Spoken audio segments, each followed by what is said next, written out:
Good evening. I'd like to welcome everyone to the May 6, 2021 Smyrna Municipal Planning Commission meeting. And with that, we'll call the meeting to order. Tony Dover will lead us in prayer, and Amy Wise will lead us in the Pledge of Allegiance. Most gracious Father, we just come before you today, so thankful for all the blessings that you've given us in this life. Father, we're just thankful for this town and for this country that we live in and for the freedoms, Father, that you've blessed us with in this country, in this place. Father, we ask that you guide us as we go through this agenda tonight and we work to do the business of the town. Father, give us guidance and wisdom. Father, forgive us of our sins. In Christ, your Son's name, amen. Amen. Please face the flag. I pledge allegiance to the flag of the United States of America and to the republic for which it stands, one nation, under God, indivisible, with liberty and justice for all. Thank you, Tony and Amy. Citizens' comments. Okay, our next agenda item is approval of the minutes of the April 1st, 2021 meeting. Counselor, are the minutes in order? Order as form, Chairman. And the commission, have we all had a chance to review them? Are there any changes or additions that we need to make? Hearing none, do I have a motion? motion.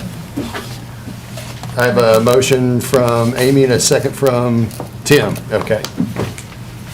A motion and a second to approve the meetings. Any further discussion? Seeing none, all in favor of approving the minutes, say aye. Aye. Opposed? Minutes are approved. On the new business, our first item is under annexation and plan of service request, John Collins, 8965 Rocky Fork Road, annexation and R3 zoning request. Yes, this is an annexation request at 8965 Rocky Fork, Almaville Road. It's about a little over 10 acres of property, currently zoned RM in Rutherford County. Surrounding zoning is a mix of RM as well as PRD, which is the Westover and Helmsley Place PRDs, which are directly across the street from it. The future land use plan would support low-density, single-family residential in this area. The major thoroughfare plan does designate Rocky Fork Almaville Road as a minor arterial, so development of this property will require dedication of 40 feet of right-of-way from the center line of the road. And this area does lie within CUD's service boundary. So in other locations, most of the areas are requiring some upgrades to be made to meet the fire flow requirements, and so most likely a development of this property would lead to that as well. But at this time, so it would not meet at this time, it would require, it's okay at this point because without development, but once the development occurs, it would have to, those upgrades would have to be looked at and made done. So all other services, of course, would be provided by the town. And that's Kevin, with the surrounding, is it staff's position that the R3 would meet what we're looking for in the way of a density requirement for this? Yes. Okay.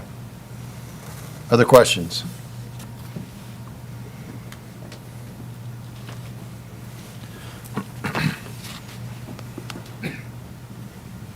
Hearing no other questions or discussion, do I have a motion? Chairman Shelby is not voting, please.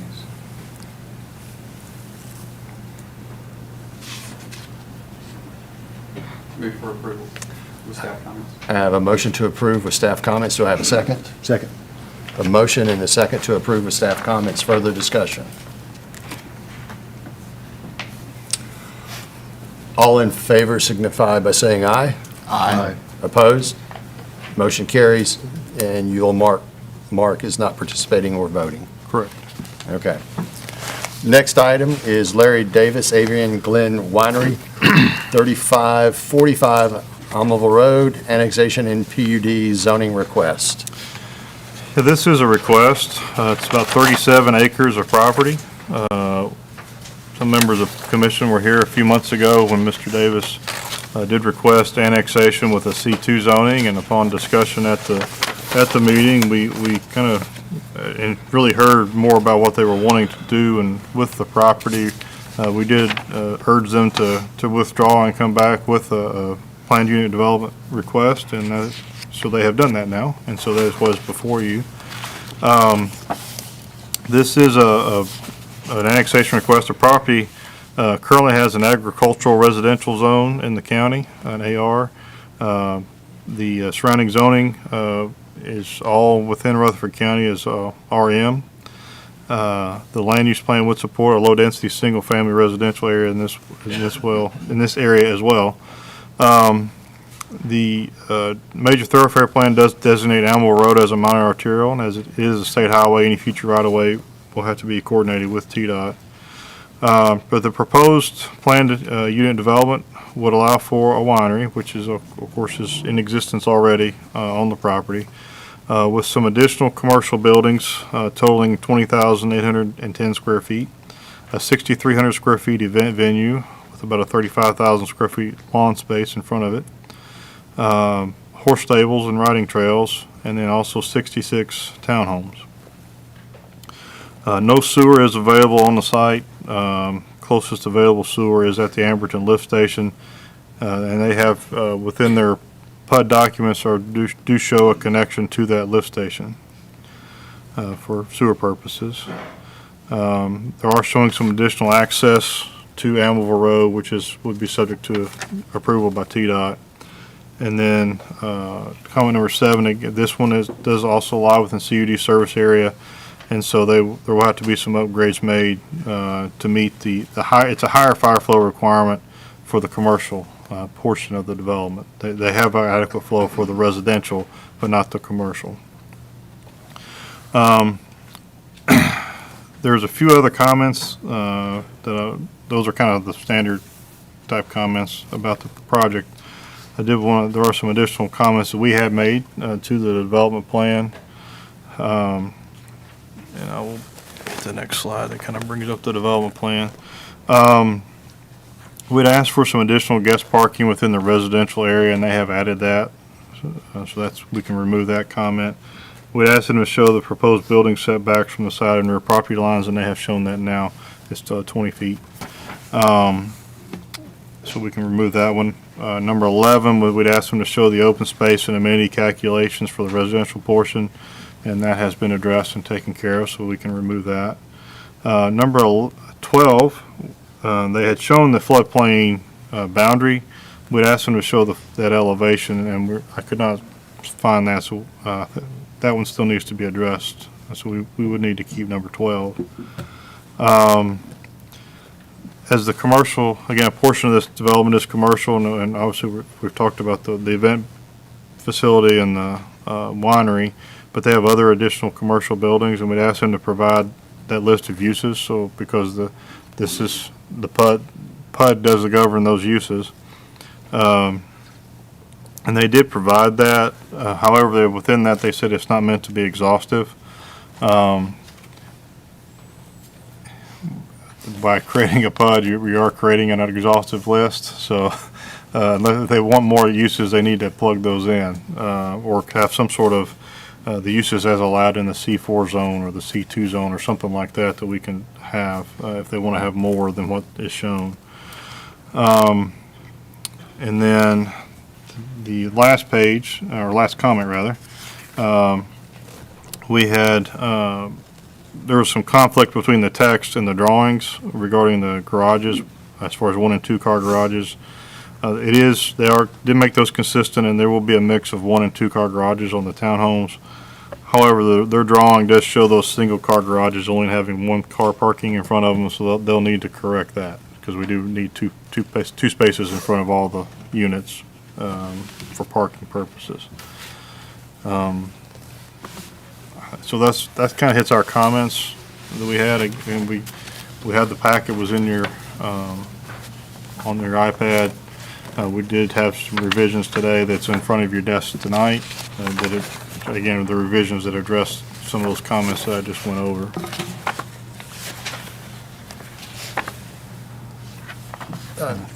Kevin, I kind of noticed when we were talking about, when you were talking about the commercial uses to be allowed in the PUD, can that be solved by saying equivalent to current C4 uses, or is that drilling down too much or not enough? Or how do we address that to make sure that something that has a C2 designation doesn't get put there? Because, we are surrounded by, several developments, lots of homes out this way.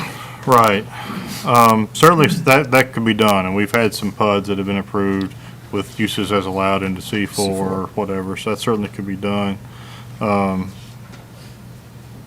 C2 is more open, certainly, and some uses that are allowed in C2 may not be appropriate here. But there also may be uses that aren't allowed in C4 that might be appropriate too. So, and mainly I'm thinking about obviously they want to be able to sell the alcohol that they produce, the wine. So, and C4 is a limitation on some of those type sales. So,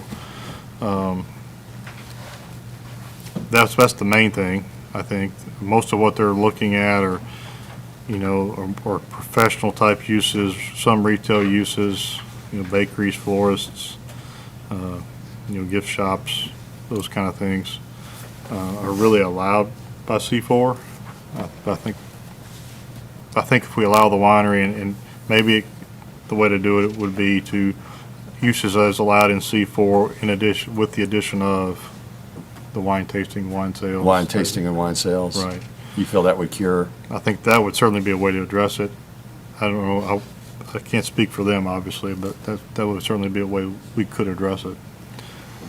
It would be something that we would want to address, though, At this time. at this time, Yeah, as we really far need to as, address it with whether the we zone. decided to go forward with this or not. If we did Exactly. decide to go forward with it, then, I would think we'd want to address it right now while we're looking at the zoning portion of this.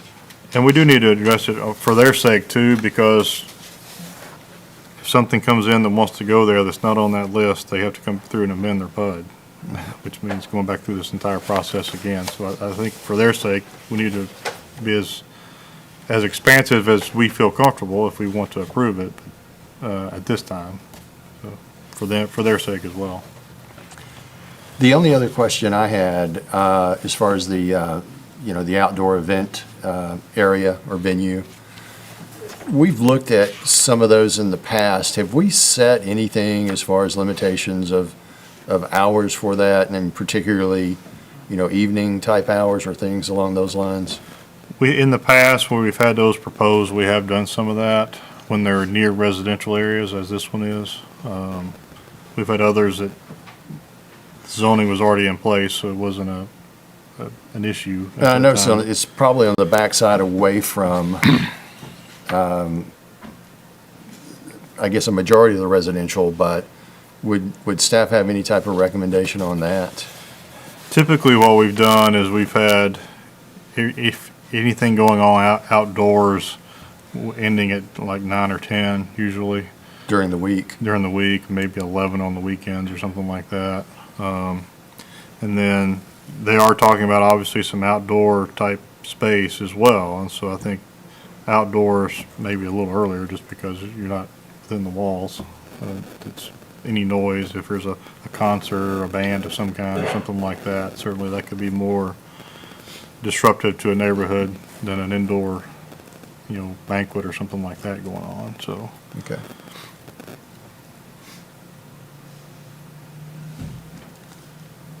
Other questions or for Kevin or discussion?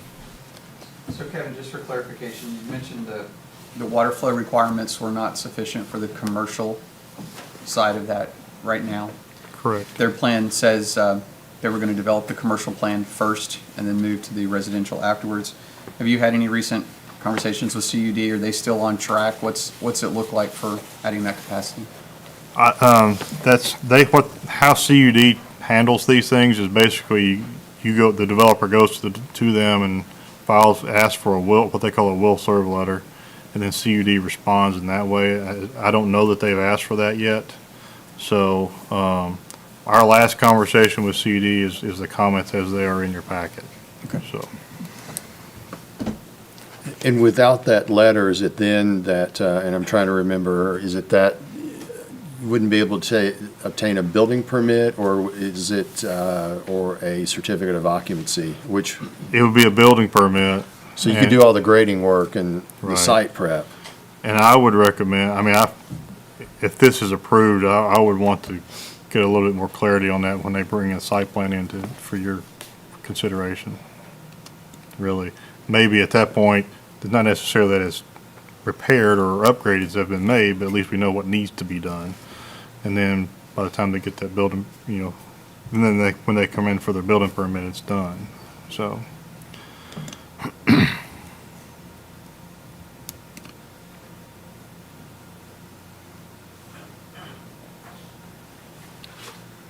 Kevin, go ahead, Amy. Is there any concern about the traffic on Amable Road with so much going on here?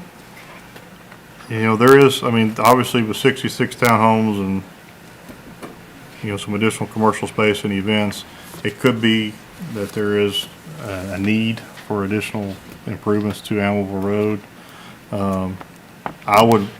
We probably should, and we didn't put this in our comments, but it's probably would not be a bad idea to ask for as a condition of approval, if you choose to approve it, to ask for a traffic study to be done with the 2-lane Almoville Road and potential for, an event building that's 6,300 square feet, you could have several people in it. So, you could have a pretty significant, potentially a significant traffic impact, certainly. And so I think it is a state highway, so any improvements would have to be coordinated through TDOT, and most likely they would like to see some sort of a study or some kind of plan before you go to them to do anything anyway. So, it's certainly at full build out. I think certainly it could be a pretty significant generator of traffic, certainly, especially on events if they have large events.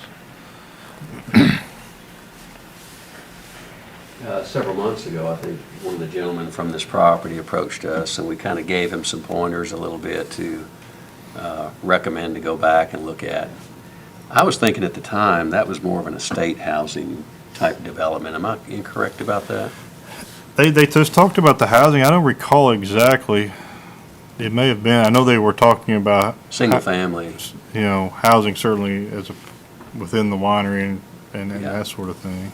Well, I get what they're doing. They're trying to market this and bring it comparably to something like an Arrington Vineyard or whatever. And that's a great idea. Some of the design review I'm looking at in here is all the Italian look, the Tuscany look, and 1,800 minimum square feet, which is attractive.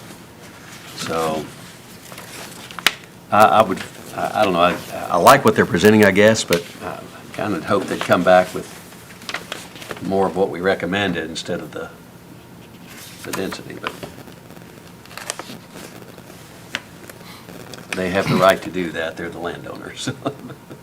I agree, Mark. I don't recall that we specifically mentioned estate homes or houses, but I was surprised to see all townhomes and that number. They're good looking, don't get me wrong. Yeah, they do, they look really good.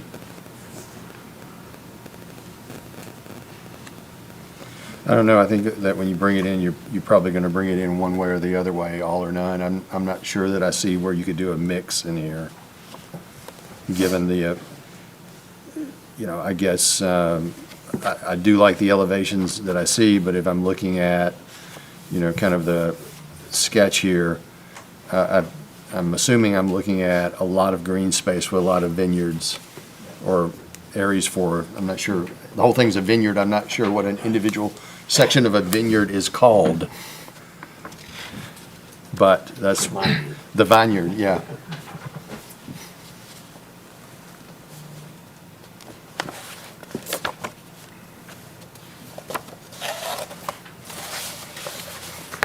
So back to Tim's original question about the list of acceptable items.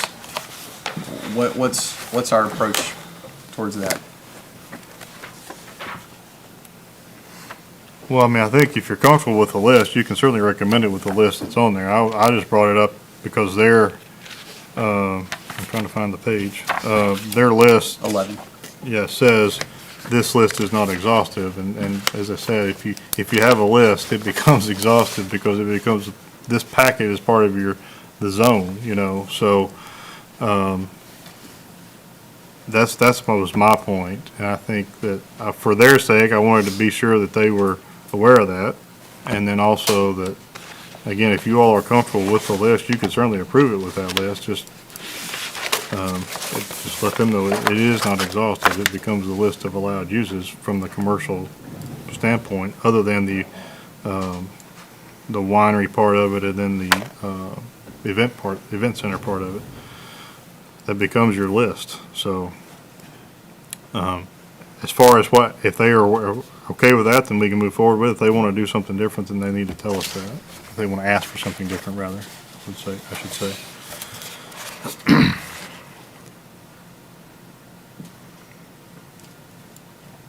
Is there anyone here that could speak to that right now? I saw Mr. Roundtree. Yeah, let's let him come up, and if you could give us your name and address, please. Hello, my name is Clyde Roundtree with Huddleston Steel Engineering. Thank you for allowing me to speak about Abbey Glen Winery. The conversations are great. As far as the vision, and you're right, originally the owners came in with more of a subdivision kind of layout, but their passion for the vineyard and the winery industry is never waned. And so we began to really kind of recalibrate what this could be. And I think the townhomes we're calling them villas, which may be a glorified name for a townhome, but we really are trying to create an ambiance that's very unique to Smyrna, because there's not a lot of wineries, and there's not a lot of chances to live within a winery. So that's really that's where the higher density came from. If you look at that density, everyone's fronting green space or backing green space. So we feel like it's going to have a really nice character and quality.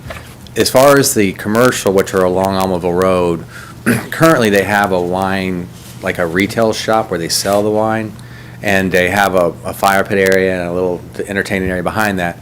Those are going to stay intact. The ones that are further to the north, the reason I said it's not exhaustive, and we definitely don't want to limit to that list, because that would be a concern. It's just hard to visualize exactly. They want the tenants to be somewhat consistent with the character of the development.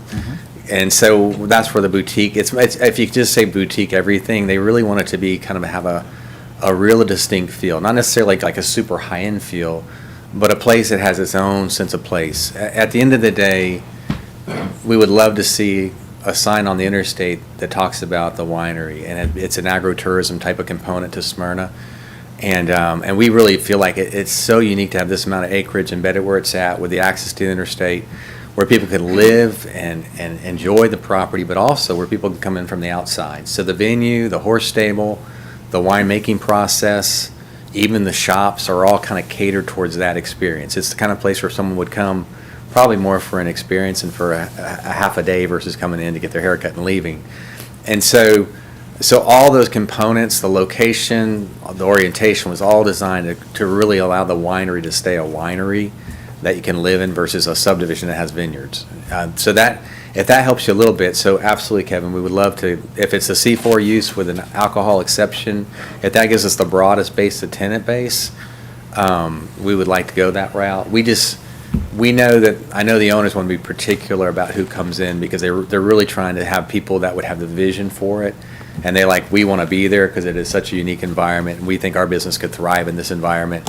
I mean, there's horse trails, walking trails. It's interesting with vineyards. They grow their own grapes there, they produce their own wine there, but they're probably only producing 10% of their wine from their grapes. A lot of grapes are imported from other states, and that's how you build your business. But they do have a winemaking process on the property that they would like to open up for interpretation.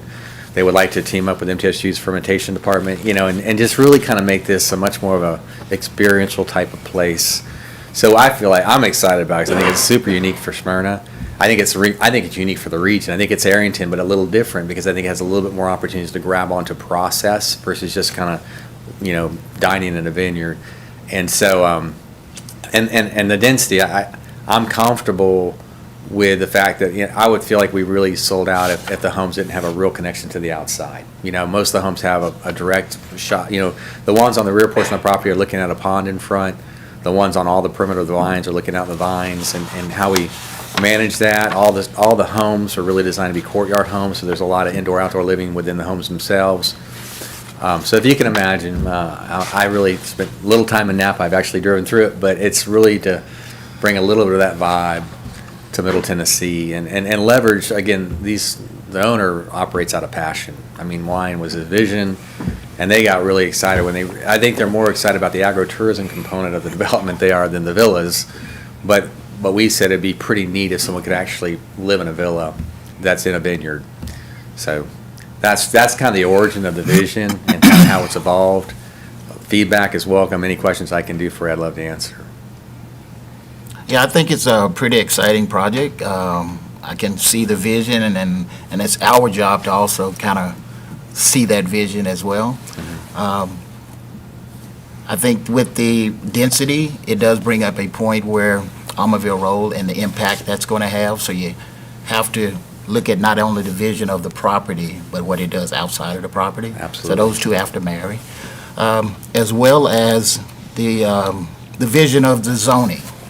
You know, what you're going to allow, not to box yourself in as well, but to also allow the city to have the zoning properly in place. So we have to look at both of those and marry those together, and I think it'll be a great project. We just have to address those. Absolutely. Yeah. And the traffic study, because it is, I mean, as Mr. Rixby's mentioned, event venue, the event venue provides that, again, that agritourism component to the development, but it's a venue. It could have people, and the sound ordinance, if we have to say it needs to shut down, all interior, all inside activities on the weekends are in by 10 and weekdays by 9.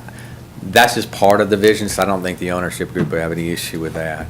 But they would love to have a venue, because they just feel like now you get married in a vineyard, and that's why it's justified towards the right-hand side. So really, we're trying to keep the residential component its own kind of entity, and all the entertainment component its own kind of entity. So literally, and that's why there's a separate access point going to all the more agritourism component to it, because really and we don't, how exclusive it is, we're working through that. It's but we really wanted to have that upscale, a really elegant feel, put it that way.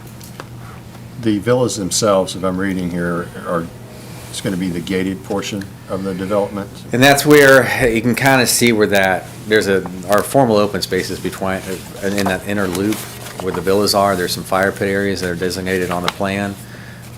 We're thinking that before you get to that inner loop, you'd be going through some kind of a gate component. So they would have their own separation from the commercial component.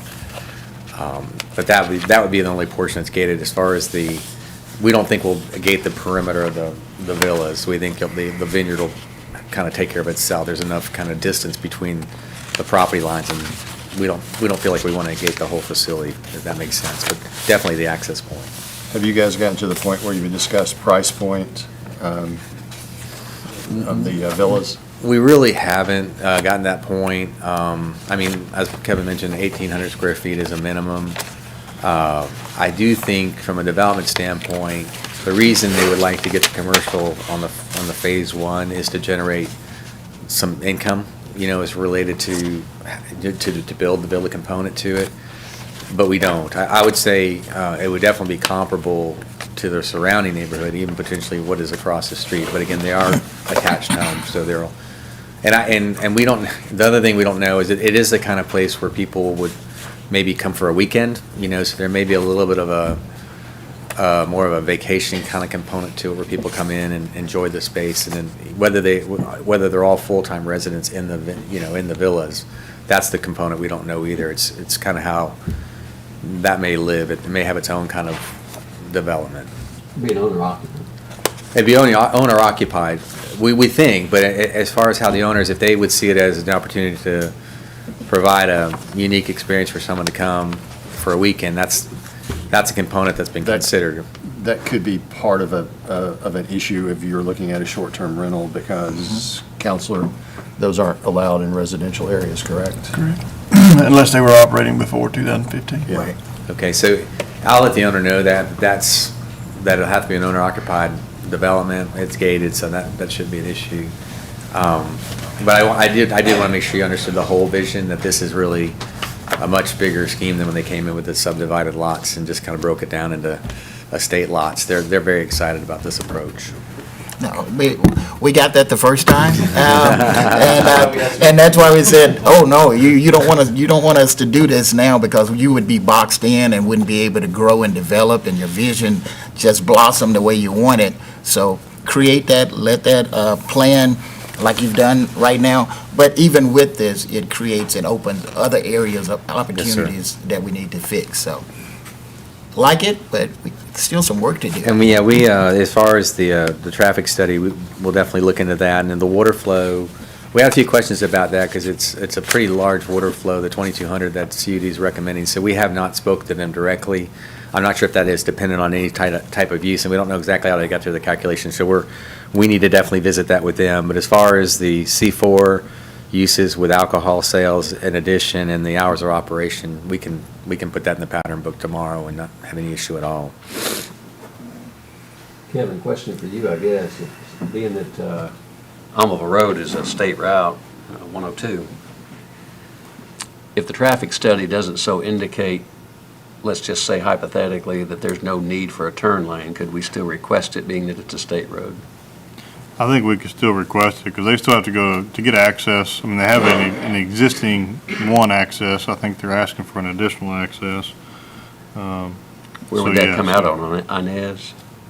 No, it's another direct access to town. Oh, a double road. access onto Almaville? Yeah, they're having an additional access kind of on the northern end of the property that would be more directed towards the event venue and all that. So certainly, I think that's something we can certainly request for that, yeah.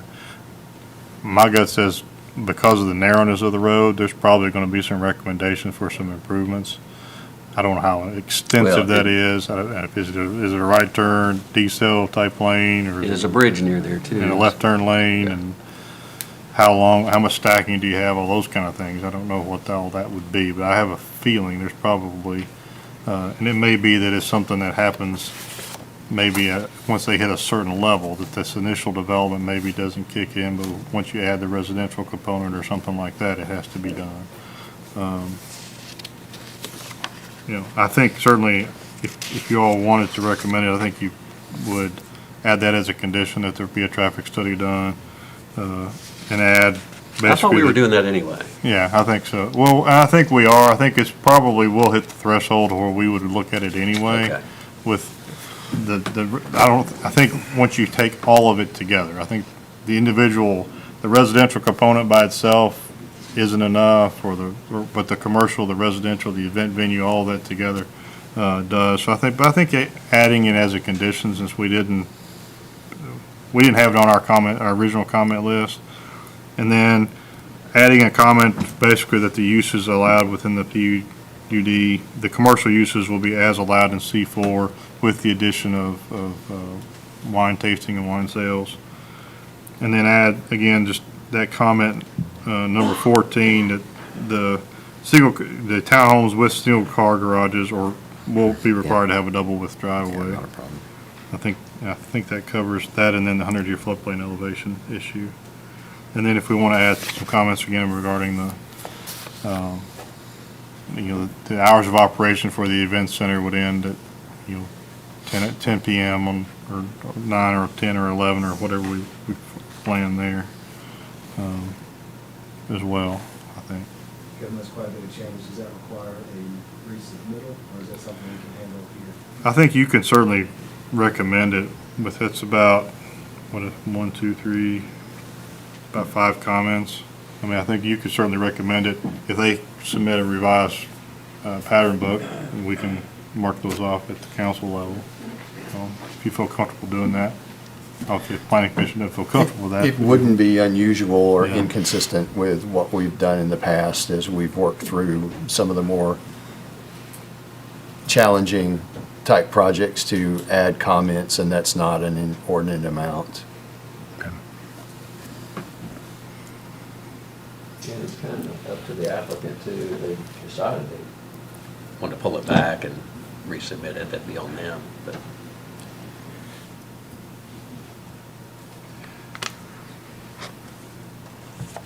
Would the C4 zoning require any kind of sprinklers for that event center? Because I know you've got a mixed use here. That is, that's really a use issue, not a zoning issue. Occupancy? That's more the fire code, what the fire code would require. Would they, Most likely, that event center is going to require sprinkler so then system. your fire flow could go up again, potentially? Actually, technically, if you sprinkle a building, the fire flow, the required minimum fire flow in the hydrant actually goes down because you have the sprinkler system. So, yeah, whether it's C4 zoning or just the list or whatever, that's really going to be what the fire code requires of that use. For occupancy of the building? Yeah. And just to answer Mr. Roundtree's question, those numbers are actually from the fire code that the town's adopted. That wasn't a CUD created number. So- Okay. Any other questions? Thank you. What are the wishes of the commission?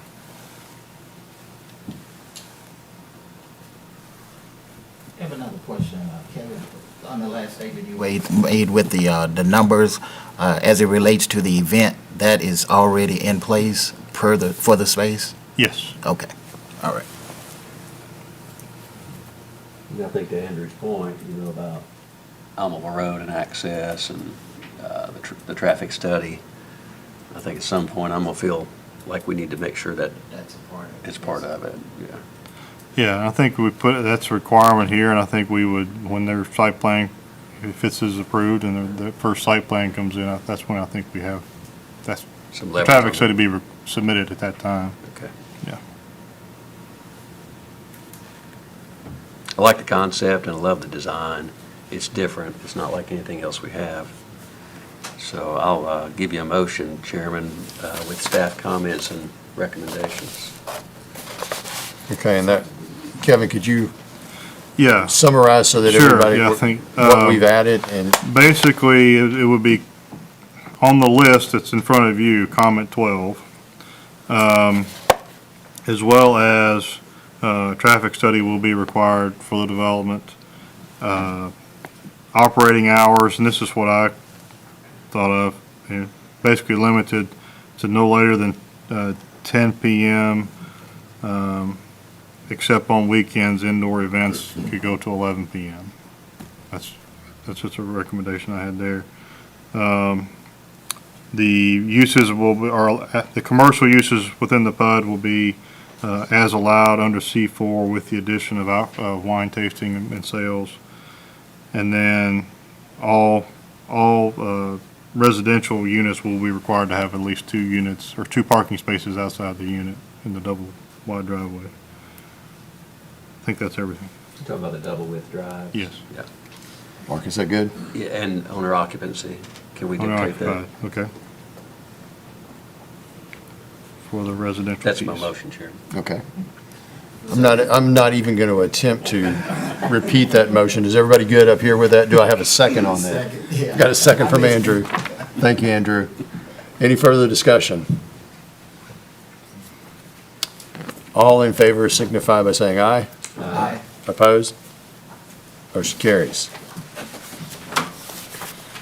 Okay, we are on to rezoning requests. The first one we have is Scott Butler, Terrytown Drive, rezoning R1 to PRD. Yeah, this is a piece of property that is already within the town, so we're not going to worry about annexation. It is on Terrytown Drive, currently zoned R1. It's about 2.2 acres. Surrounding zoning is all R1. Future land use plan would support a medium-density residential development in this area. Major thoroughfare plan designates Terrytown Drive as a minor street, and it has adequate right-of-way, so we don't have to worry about any right-of-way acquisition or dedication here. We do have one comment left as far as the PRD packet, number 4, regarding there was some inconsistency with the front setbacks, and that has been shown consistently now, so that's been taken care of. This is a proposed, PRD is for 10 townhome units on the 2.2 acres. They are proposed to be age restricted. So that is one additional thing. It is trying to find the page that has the size and everything. Exterior materials are consistent with what we would require with regards to the brick and stone and hardy mix. There are 1,100 square feet minimum living space. They are for sale, properties at 55 and up, age restricted, so. So that is what is proposed. We have received a few calls last couple days from some neighbors, because it is within a neighborhood that's all single family, so there is some concerns from neighbors certainly. And so we did receive that just in the last 2 or 3 days. Have received some phone calls. So we did, of course, we send letters and put the signs up and all like we do What's Oh. on all. that predominant feedback, Kevin? I mean, It's been concerned. They're opposed to it. Okay. Yes. says a square footage of 1,100. Okay, yes.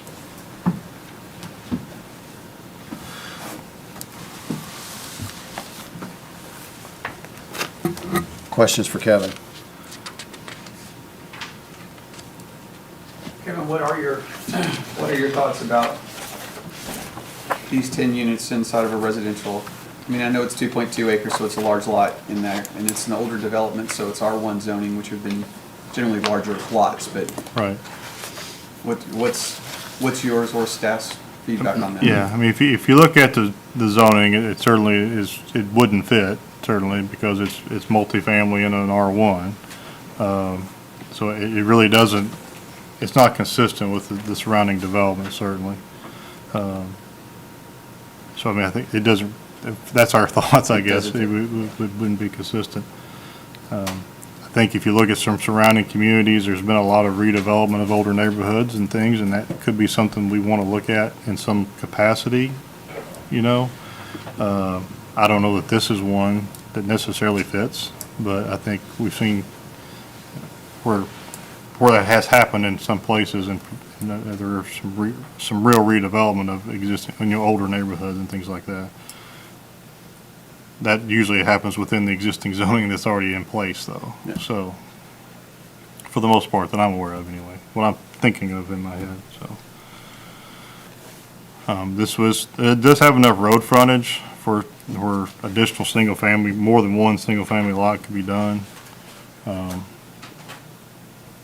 But I know there are some challenges with the property, I think, with regards to some drainage and sinkholes and things like that, that I think this was an attempt to deal with that as well, so.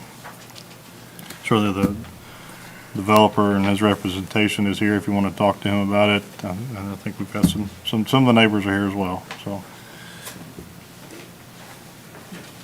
Kevin, just a general comment. I guess one of my big things is us trying to be consistent always in what we do. And, when I was looking at this, there was not an age restriction component to it. But when we've looked at the age restricted, it's been somewhat recently that we've started to do that. And when we look at those neighborhoods, we have sidewalk requirements. Usually there's amenities that we're seeing.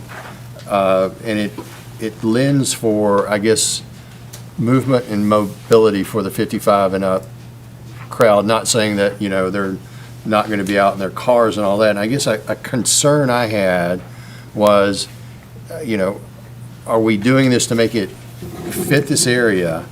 And in doing so, are we really taking care of the 55 and older crowd when you're thinking about, going out for a neighborhood walk or being in close proximity to a park, or, from a traffic and perspective and just kind of at a lifestyle perspective?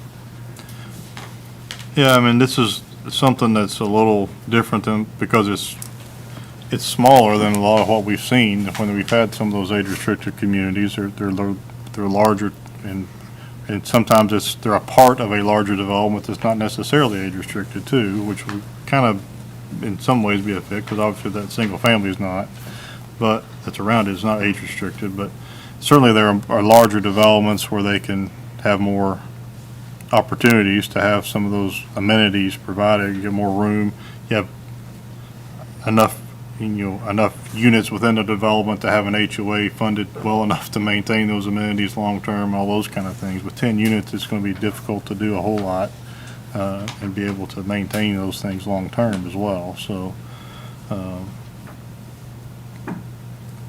don't know if I answered your question or not, but I think I did. Okay.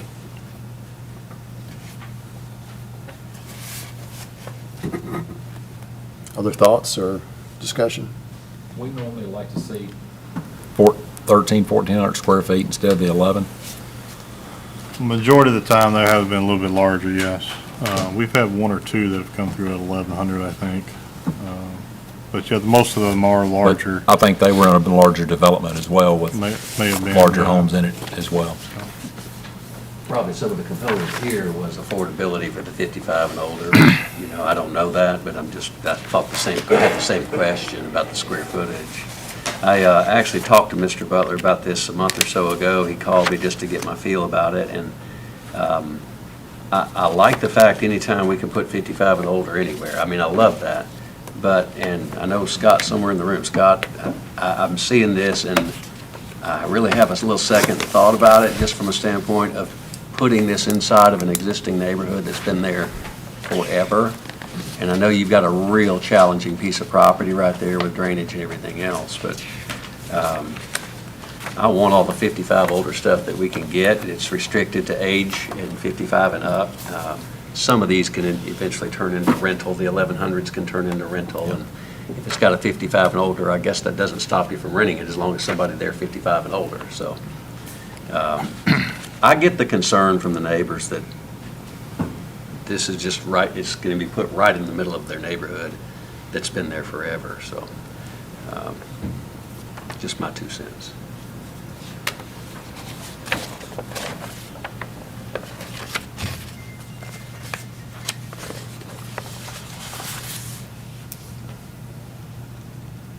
Are there any neighbors here who would like to make a comment? Let's wait just a second before we head that way, okay? All right.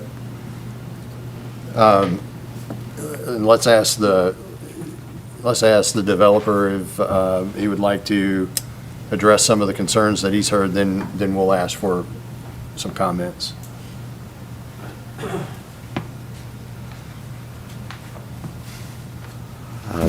Scott Butler. As you know, some of the concerns we've had, I guess me and my brother and I inherited this property from my father. He's had it since the 80s. And I think it will house like 3 houses, but the lots have to be filled, and I don't know if you guys want to hear the expense of it. We're just trying to make it feasible to do that and to provide a good-looking product for Smyrna. And I think the 55 and up is a good product. It's with the Hardy and the Stone that we're proposing. As far as going 1,300, that's fine. It just 1,100 would be, the price would be around 250. 1,300 would probably be 285 to 300. Just pushes the price up. The 1,100 would, I think we had the plans was maybe like a 2-bedroom, and 1,300, I think we could go up to a 3-bedroom, and always keep a bedroom downstairs, of course. But we're just trying to utilize the land, and I think as far as in the neighborhood, it's definitely, I mean, don't want to offend anybody, but it's a good-looking product for the neighborhood. As far as the amenities, we could, I think requirements now are sidewalks. I'm not sure it's ditches out there and the roads are pretty wide. I think everybody walks up and down the road and stuff for exercise. As far as an amenity, I guess it would be we'd have to do an HOA and have services like mowing to take care of the yard and stuff, so there wouldn't be an issue there. And I'm not sure how to address the amenities because I'm almost a 55, but I'm not there yet, so I don't really know what retired people would look for amenity, maybe exercise or walking their dogs probably.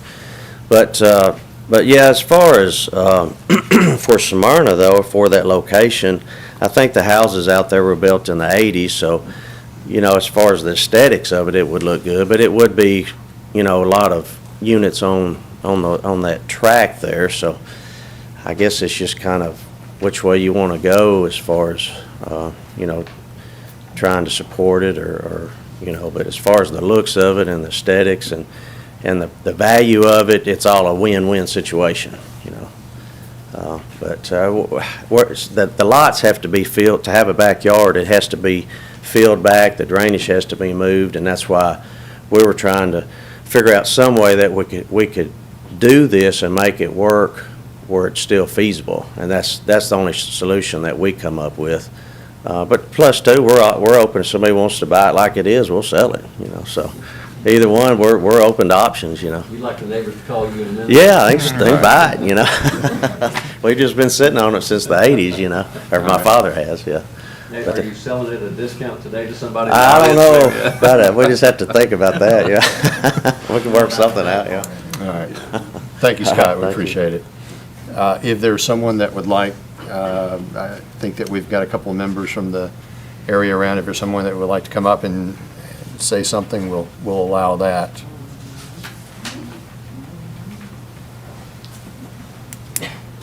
And if you could give us your name and address, please. My name is Eileen Young, and I'm at 809 Valley Drive. I'm right at the corner of Valley and Terrytown. This is behind my property. My main concern would be drainage. There are sinkholes back there that is part of the natural drainage process.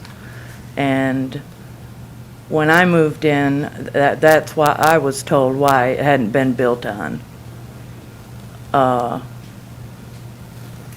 It fills up and it comes into the lower half of my yard when big downpours happen. I think this is going to cause a lot of problems with drainage and coming back on me and on up the road. And I really want to hear how you're going to address that. Okay. Okay. I've just got a quick question for you. Just for my own question, I guess. You mentioned the drainage is your primary concern. Can you tell me how you feel as a neighbor of having this type of product behind you? I'll sell. Okay. That's all I needed to know. Okay.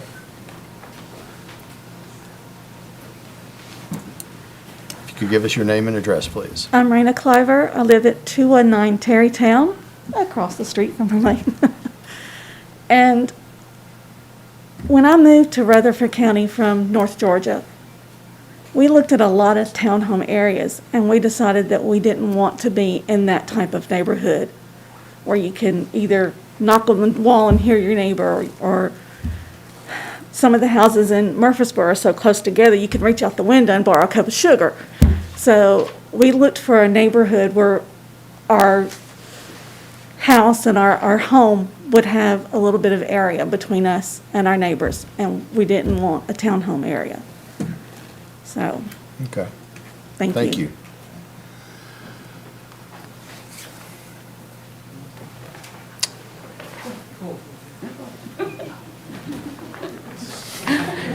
Suzanne Biggerstaff. Suzanne Biggerstaff, 311 Eaton Road. I've been there 28 years and have loved it. We got a quaint neighborhood, nice houses, people need everything's good. And I just think it would make a mess. It made me cry. Okay. So, All right. I would like to keep it as is. All right. Thank you, ma'am. It's like a little park in our area. I know. Okay. Sir, give us your name and address, please. Terry Smith. I live at 214 Terrytown, right beside where they're going to put that. I've got a video of what the drainage, what she's talking about, if you want to look at it. You know, sir, I'm not sure that it's necessary to see the video as far as drainage, and that's probably an existing, certainly sounds like a condition that's existing this. I will tell you that if something were approved, Whether it's this or anything. yeah, for whether it's this or any other project, that more water cannot be dispersed than what is currently dispersed from an area. So there would have to be some major correction to be done to take care of that. And I'm not, and I understand when, you're talking about drainage and whatnot, and I think as a town and certainly as a planning commission and a staff and the things that we're seeing from TDEC and other agencies, we have to be very careful, and a developer is held to a higher standard so it doesn't create more.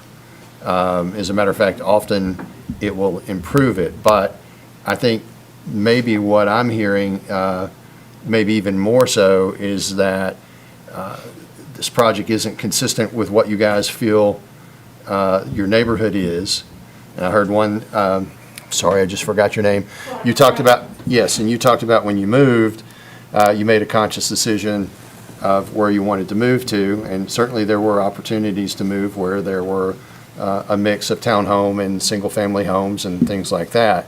So, and I think that's probably the situation that we're dealing here with from, I can tell you from my perspective, you know, and I have no doubt that Mr. Butler wouldn't build a quality project.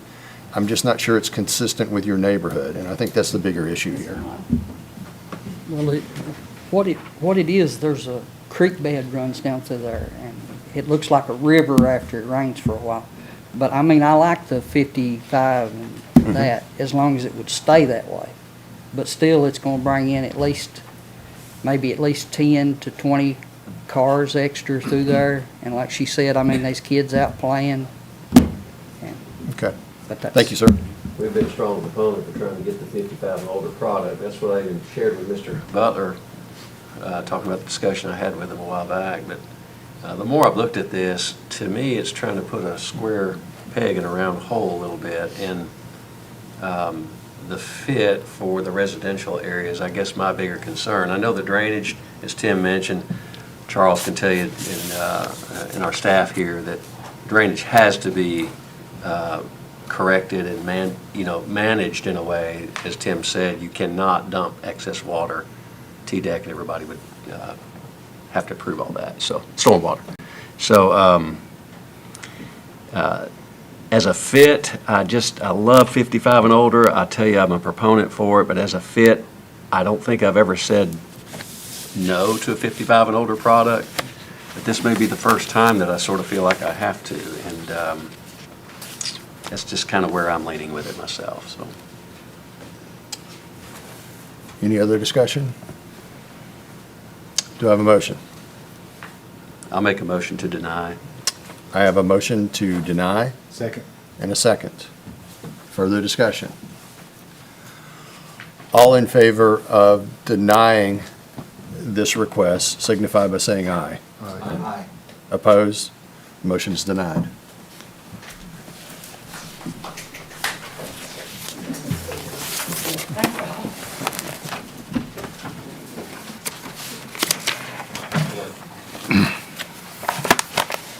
Okay, rezoning request, and we're done with that, so now we're on to preliminary plats, Burton Farms Annex, 1294 South Lowry Street, owner developer RHB LLC.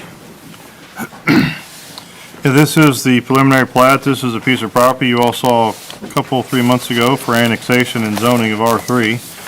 So this would be the preliminary plat for that entire area. It's about 13.16 acres, 34 lots are proposed. Again, as I said, it is in the R3 zone. We had several comments, but they're all really pretty standard comments regarding development agreements and permits and those kind of things. So we really didn't have anything, any kind of outstanding comments left that they needed to address. One thing I will point out is, as we discussed this when it was annexed, we talked about that this property currently has a house on it, and it is being accessed across the railroad right away from Lowry Street. And we talked about when this comes in, that would be removed, and they are showing that. There's some existing areas there that they're going to basically remove. And so the only access to this development will be from Burton Farms Drive and Corner Drive, and it would be kind of a loop, internal loop within the development. So I think that's all that I have. Would recommend this to you with those, again, just those 8 standard comments that are there. Kevin, this looks really consistent with what we've seen previously. Yes. And you pointed out, and I think the main concern that we heard expressed from council was to make sure that access to 41 was removed, and that's been done as well. Is there some commercial property back there as well, Kevin? There is, the property directly southeast of this, I believe it does have some sort of commercial use on it. And it'll be accessed through corner as well? No, it'll be accessed, the only property I'm aware of that has any kind of commercial use on it is actually still goes across the railroad. There is still an access across the railroad for that adjoining track. That access provides access currently to this track and the one to the southeast. And so that would still remain. Okay. Corner, I believe, is pretty much all residential. Maybe there's something. Corner No, it is yeah, residential. corner's all residential. Yeah. So yeah, that access is still going to remain, but it would just be for that adjoining tract that's not in the city.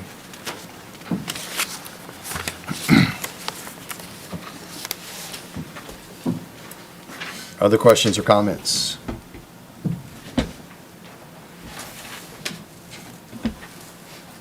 Hearing none, do I have a motion? Move for approval. I have a motion to approve with staff comments, so I have a second? Second. Motion and a second to approve with staff comments. Any further discussion? All in favor signify by saying aye. Aye. Opposed? Motion carries. Our next item is Rooker's Bend, Section 1, Phase 2, Rooker's Bend Drive, owner, developer, Southwest Properties. Yeah, this is a preliminary plat. It's also an R3 zone. It's 16 acres, 51 lots are proposed. This is one that actually has been approved before, and the approval has expired, and so they've resubmitted. The first 4 comments are really standard comments. Number 5, I will just point out, there is adequate right-of-way already dedicated along Florence Road there as a minor arterial. Rooker Road is a minor street. They are dedicating, and it is shown on the plat already. They will be dedicating right-of-way along Rooker Road to meet that requirement, because it is was a county road that became, this portion of it was annexed when this property was annexed, and so they will be upgrading that as well. In addition to the right-of-way, they'll be widening it to meet town standards. With comments 6 and 7 were some things that we'd asked them to add, some details we'd asked them to add to the plat, and both of those have been addressed. We can remove those. And really, comments 8 through 12 are from CUD, and so we would still need to keep those 5 comments as well. So it's really, it's consistent with what we looked at before, just with those some additional details corrected there, and would recommend it with those comments. Is this 2 R3 projects in a row here? Yes. Nice. Kevin, and just for, some folks that may be listening, could you just give us some of the characteristics of an R3? Sure. Yeah, it's a single-family zoning. 10,000 square feet is the minimum lot size. More typical setbacks with the 35 front, 10 side, and 20 in rear. So big lots here. Bigger than what we typically see. Okay. And this is consistent with what you mentioned that we've looked at and approved prior? Yes. Okay. Other questions for Kevin? Do I have a motion? Move to approve staff comments. A motion to approve with staff comments, so I have a second? Second. Motion and a second to approve with staff comments. Any further discussion? All in favor signify by saying aye. Aye. Opposed? Motion carries. On to final plats. First one is Gwynn Farms Phase 2A, Rock Springs Road in Waldron. Owner, developer, Lennar Homes of Tennessee. Yeah, this is the final plat. This was a preliminary plat that was approved a few months ago, so we're bringing in the final now. This is a part of the Gwynn Farms development. Is a PRD. It's 55 lots. So we did have a few comments. The major thoroughfare plan does designate Rock Springs Road and Dale Drive as collectors adequate right-of-way is proposed for Dale Drive. We'd ask them to show the correct right-of-way along Rock Springs Road. They have shown that, so that has been shown now. They do need to label it. That right-of-way is, that new property line is shown, but there's no label on it to really label it as such. So I would, comment number one, I would just want to reword that to label the Rock Springs Road right-of-way dedication. That's all it really needs to be. Comment number two regarding the additional side setback along public easements on any side lot line, that one has been addressed, so it can be removed. Number three should remain. It was really just an informational comment. The amenities that are required within this development are required once they hit the 101st, once they get built at the 101st house, and so they would need to be provided with development of this phase because it's a part of this phase. So we'd ask them to show the edge of pavement for all streets. They have done that for the most part, but there's one on lot 101. They're not showing it, so it kind of just dies out right there. So I do want to reword that comment to say to show the edge of pavement on Robert Gwynn Drive in front of lot 101. Comments 5 and 6 can be removed. They've been addressed. Comment 7, they do show the temporary turnaround. They don't show the easement, so I would ask them to show the actual easement provided there. And then comment number 8 has been addressed. They did show that utility easement that we needed.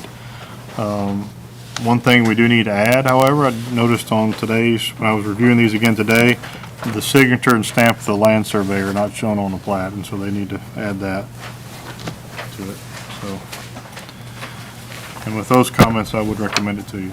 And it is consistent with the PRD. It is consistent with the approved preliminary plat.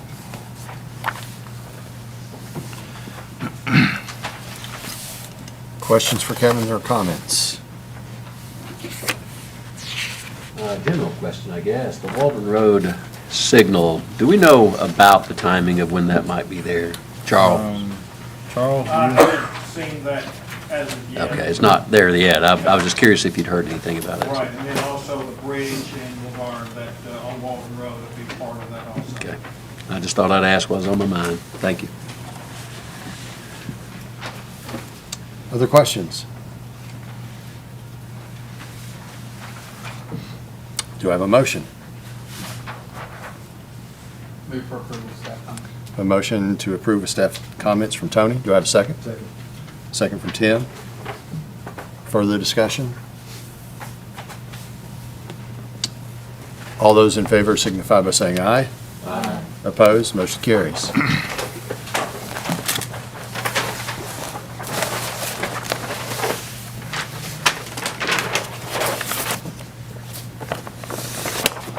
I'll be glad when we are no longer confined here. I keep losing my agenda and all the shuffle here. Our next item is Stone Trace Commercial Retail Lot 3, northwest corner of Sam Ridley Parkway and Needham Drive, owner developer Stone Trace Investment Partners LLC. Yeah, this is a final plat. It's 3 lots. It's a lot that's already been approved fairly recently as a part of the Stone Trace development, the large kind of commercial development there at the corner of Old Nashville Highway and Sam Ridley Parkway. This will be taking that approved Lot 3 and divided it into 3 lots, so 2 additional lots with the overall development. It's on about 2.99 acres in the C2 zone. Again, the right-of-way is adequate here on both of these streets. There's no new right-of-way being needed to be dedicated. We just had basically a couple other comments. The updated proposed utility layout, that was a comment from our utilities department. Mr. Parker was out today, so I think he's been able to review this, so we want to keep that until he's able to review it. And then just that the owner's signatures are required before the final plat can be recorded.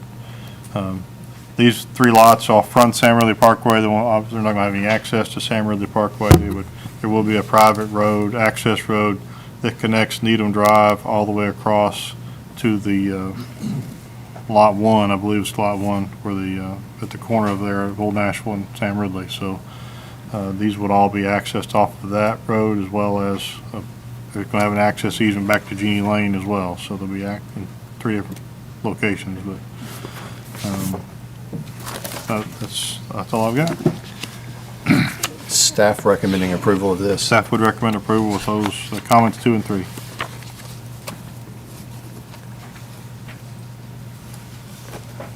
Questions for Kevin? Do I have a motion? Move for approval of staff comments. A motion to approve with staff comments. Do I have a second? Second. Second from Mike? Okay. The motion and a second to approve with staff comments. Further discussion? All in favor signify by saying aye. Opposed? Motion carries. Our next item under final plats is the Legacy Section 4, re-subdivision of Lot 120 Legacy Drive, Legacy Joint Venture. Yeah, this is a final plat. It's kind of a mixture of C2 as well as PRD. It's 3 lots on 10.82 acres. This is a plat that has been approved in the past with Legacy Corp being a public street and 5 lots. This would remove Legacy Corp and make as a public street and just be a private street, and then dedicate all the water and sewer easements that are necessary. These are primarily to serve the Legacy townhome project. And then you have the 2 existing lots that are commercial that are already developed. This would create those 2 lots as well as separate lots of record. So, again, adequate right-of-way is here on all these streets. We have one comment, number 2 there, regarding the easement dimensions being labeled around those hydrants, and that has been done. So everything is in order. We would actually have no comments for this one. So, and we would recommend it to you. Questions for Kevin? Do I have a motion? Motion to approve with no comments. That was a motion to approve with no comments? Okay. Do I have a second? I think that was a first. That's a first on the first, but I I'll give you still, a second on thank that. you. Okay. I still need the second. I have a motion and a second to approve with no comments. Any further discussion? All in favor signify by saying aye. Opposed? Motion carries. Our last item under final plats is Patent Retreat Phase 2, Section 2, 287 Chicken Pike, owner, developer, Michael Hollingshead. This is the final plat for this phase of Patent Retreat. It's in an R3 zone. It's 10 lots, 5.38 acres. We had a few comments, and some of them have been addressed. The majority of them are actually from CUD comments. Number 1, regarding the major thoroughfare plan, Old Nashville Highway is a minor arterial and needs at least 40 feet right-of-way dedication. They're showing some right-of-way dedication along Old Nashville Highway there. Again, there's no label on it, but by scaling it, it does not appear to be 40 feet from the center line, so I would want to keep comment number 1. Comment number 2, there's a fairly large and wide mill-tennessee electric easement that affects several, or really 4 of the lots in this section. And they showed the 100 feet is the total dimension of that easement. We'd asked them to show that dimension from the property line, so it's more delineated for the owners, future owners of those properties, as well as for the building codes department, for the houses that would be built and any future owners that might want to build something in their backyard. So they have shown that dimension, the first part of what we asked for. I did ask them to reference note 18 on the lots, with just see note 18 or something like that, because that easement, nothing can be built in there, literally no buildings, no pools, nothing. So just as an added way for folks who, as they buy those lots, hopefully maybe they could see that. So so I do want to keep that last part of that comment number 2. And comment number 3, they do need to still show the hydrants. They are, again, waiting on CUD to do that design. And so comments 4 through 8, we would need to keep as well. So we would recommend it with those comments as amended.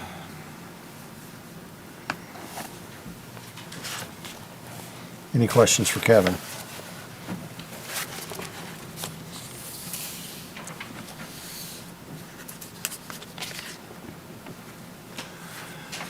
Do I have a motion?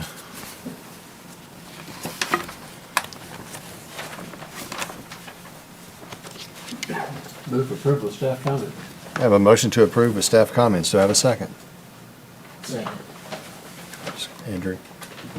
I have a motion to approve with staff comments and a second. Any further discussion? All in favor signify by saying aye. Aye. Motion carries. Site plans. Mitchell, is this your part of the program tonight? All right, good. This is the fun part, but if we can talk about all new business. I'm getting hungry already. I can see you can find chicken and coffee in this town. Yes, you can. Soon. The first agenda item under site plans is Chicken Salad Chick, 372 West Sam Ridley Parkway. Owner, developer, Stone Trace Investment Partners, LLC. This is the first of 2 chicken places tonight. Chicken Salad Chick, they're proposing for a 2,775 square foot restaurant, which is part of the Stone Trace commercial development, which y'all reviewed and approved a couple projects ago for the final plat to subdivide that lot 3. This property would have road frontage on Genie Lane and a private access road. This private access road would connect all of these properties within lot 3 all the way over to the racetrack development on the corner of Old Nashville and Sam Ridley. Property is located on a piece of property that has a final plat approved but has not been recorded at this time of the report being written. Lot 3 is proposed in the aforementioned final plat, but will be re-subdivided to create 3 additional parcels, which I previously mentioned. Stone Trace will be required to be recorded first, which is the overall plat, followed by this Lot 3 re-subdivision until the permits may be pulled for this project. So the overall Stone Trace has to be recorded because this is not actually an official lot at this time. So that Lot 3 re-subdivide will have to be recorded before any permits are pulled. Vehicular use area, 21,970 square feet, which would require 2,197 square feet of landscaping. Applicants proposing for 2,270 square feet, so they are exceeding that requirement. Total parking required of 28 spaces, they are showing 41. And handicap space would require 2, and they are showing 2 as well. Landscape plan shows a variety of trees and shrubs to be planted around the perimeter of the lot and around parking areas. The architectural elevations show primary material of brick with an ephes band around the top of the building. The front elevations, which face Sam Ridley Parkway, are shown to be entirely brick, with the other 3 elevations having majority brick with that ephes band as mentioned.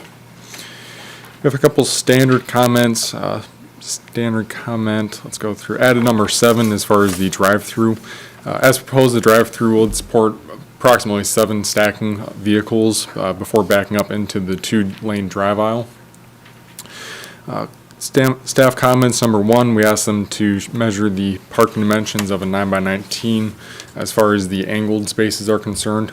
They did address that comment.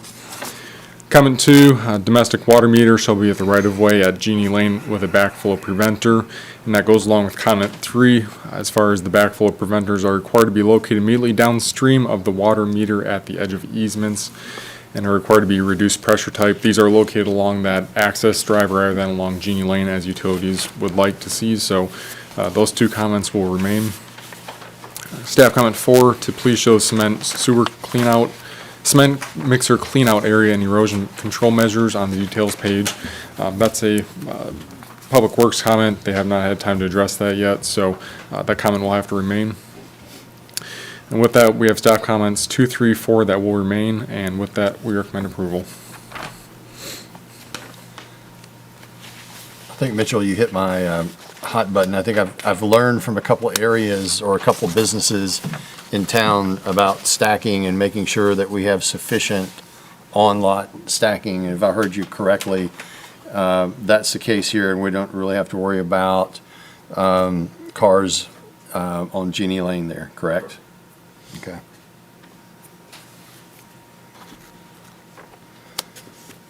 Other questions for Mitchell or staff? Mitchell, you said it's stacking the 7 floors?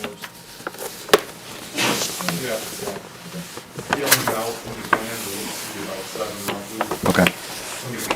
Show actual vehicles, so it's something we can request in the future, that they show how vehicles would stack at these sites. But just scaling it out equates to about 7.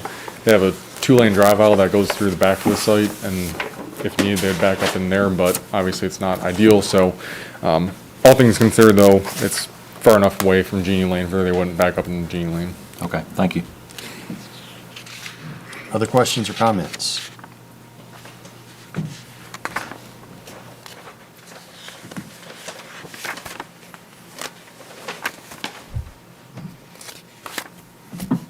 Do I have a motion? Move for approval with staff comments. I have a motion to approve with staff comments from Tony. Do I have a second? Second. Second from Mike. Further discussion?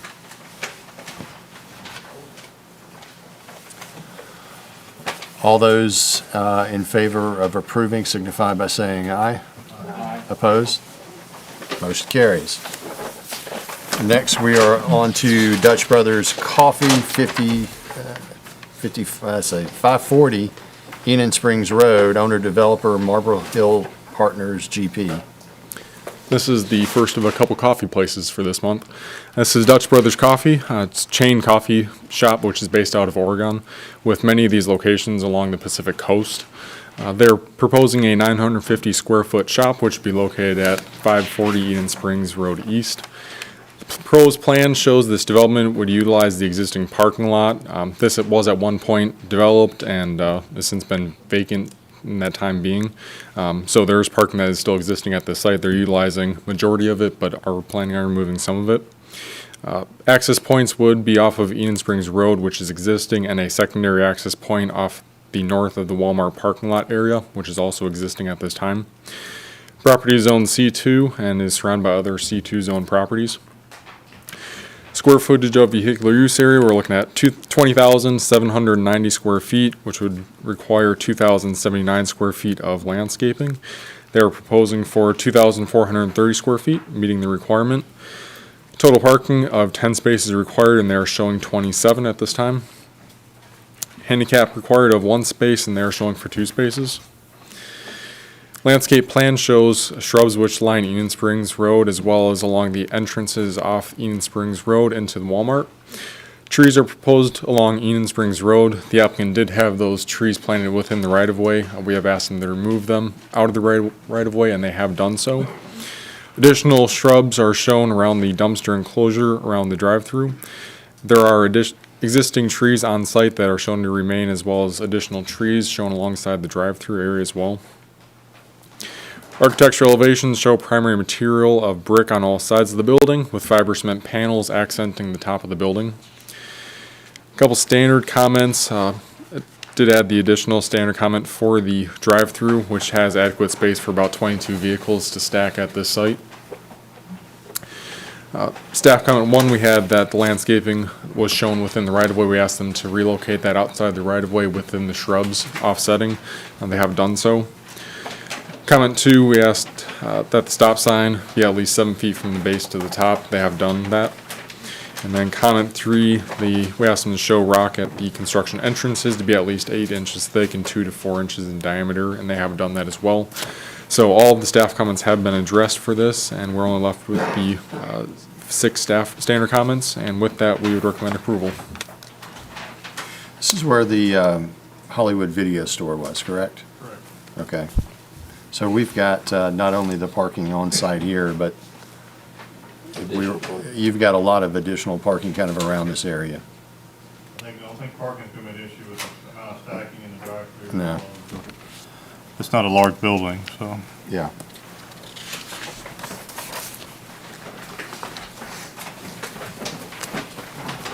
Other questions for Mitchell or Kevin?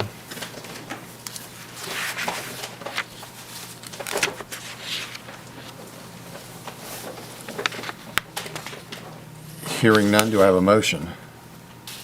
Move to approve with staff comments. Have a motion to approve with staff comments. Do I have a second?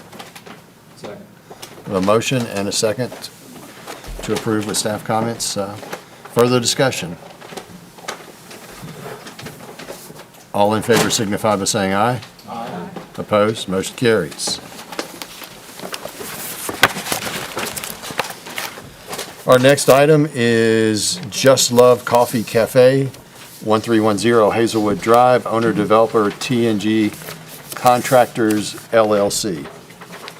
This is another coffee shop for Just Love Coffee, which is proposing a 2,000 square foot building along Hazelwood Drive. As existing, this is part of a larger parcel, and as existing, this is just a grassy portion of this property. Access to the site will utilize the existing entrance off of Hazelwood Drive, which is used for that larger commercial shopping center. The property is zoned C2 and has other commercial uses ranging from offices, retail, medical, and religious activities on the same parcel in that larger strip center. Vehicle use area, 10,000 square feet, which would require 1,000 square feet of landscaping.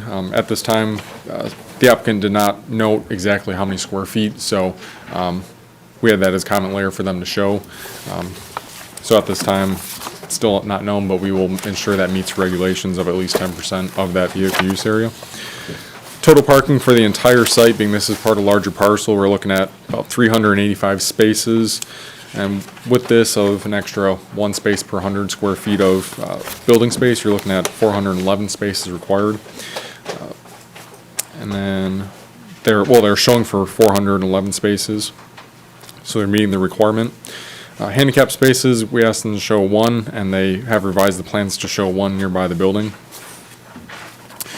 Landscape plan shows shrubs lining the drive-through along with several trees planted around the perimeter of the development.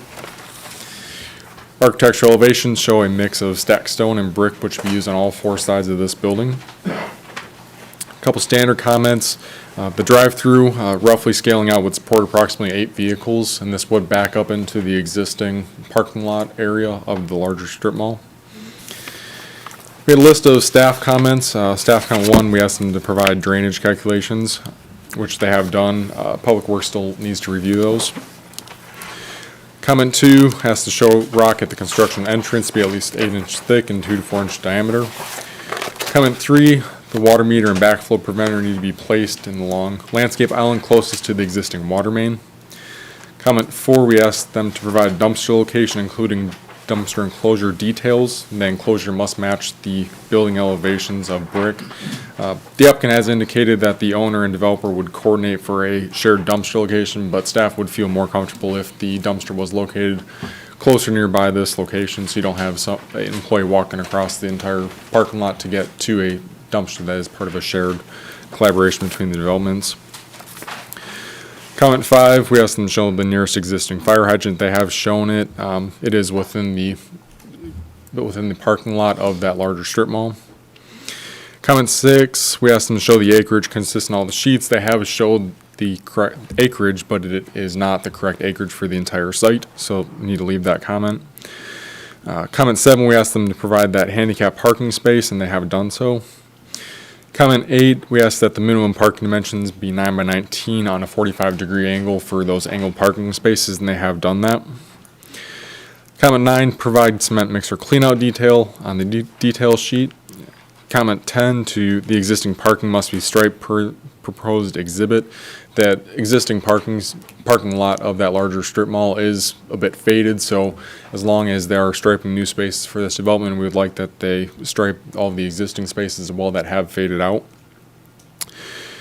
Comment 11, to add a check dam rock reinforcement to the silt fence to the detail sheet and plans. 12, to include proposed square footage of landscaping, as mentioned earlier.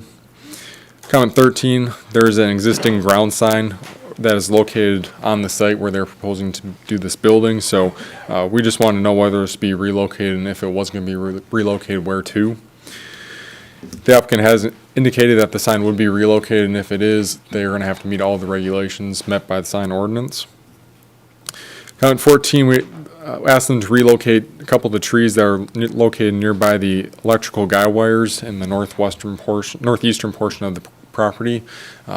Trees and shrubs are located within close proximity to those guy wires, so we had a couple concerns as far as that interfering with those electrical lines, and we just asked that they relocate them. So there's a list of comments that still remain for this project. There was a little bit of a mix-up, I guess, on the applicant's side as far as getting these plans resubmitted back to us in hard copies. So the copy you have in front of you is from last week's submittal. But with that, if all these comments can be addressed fully by the applicant, we believe that we would recommend approval with those comments remaining. The applicant has addressed that they can and start working on these comments we have remaining for them. So if they can have them all addressed fully to our satisfaction, we would recommend approval of this project. And staff is confident that we can work through Yes. these comments, that there's nothing as far as the commission needs to be concerned about. Yes, if everything can be worked out fully, yes. I know the fire hydrant location, the fire department's gonna have to take a look at that, make sure it meets all the requirements. I did a rough scale of it earlier. It's about 350-ish feet to the commercial site, so as long as it meets their regulations, that'll be okay. Everything else, though, they're all pretty standard comments that we see on a lot of other plans, so it should be something we can work through with them. And for point of reference, this is behind the Walgreens. Correct. At the corner of Hazelwood and Old Nashville Highway. Correct. With the VA call center being a major tenant there with a couple other Yep. tenants in this area. Correct. Okay. Questions or comments?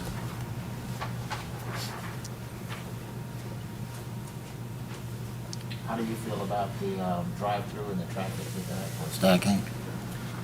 I know it's a lot of space, but It's a lot of space. The only concern I have personally is when you have vehicles maneuvering around the site, around the building to pick up their, you have a 2-lane drive aisle and then it narrows down into a 1-lane, so could be a little bit of confusion there as far as vehicles are concerned, but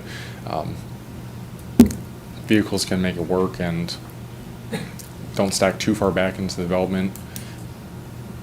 I feel like it could work. okay. Yeah, if they do back up, it's gonna be backed up in the parking lot, it's not gonna be backed up onto a public street or anything like that. So there's plenty of room, I feel like, yeah, in that area. Other questions or comments?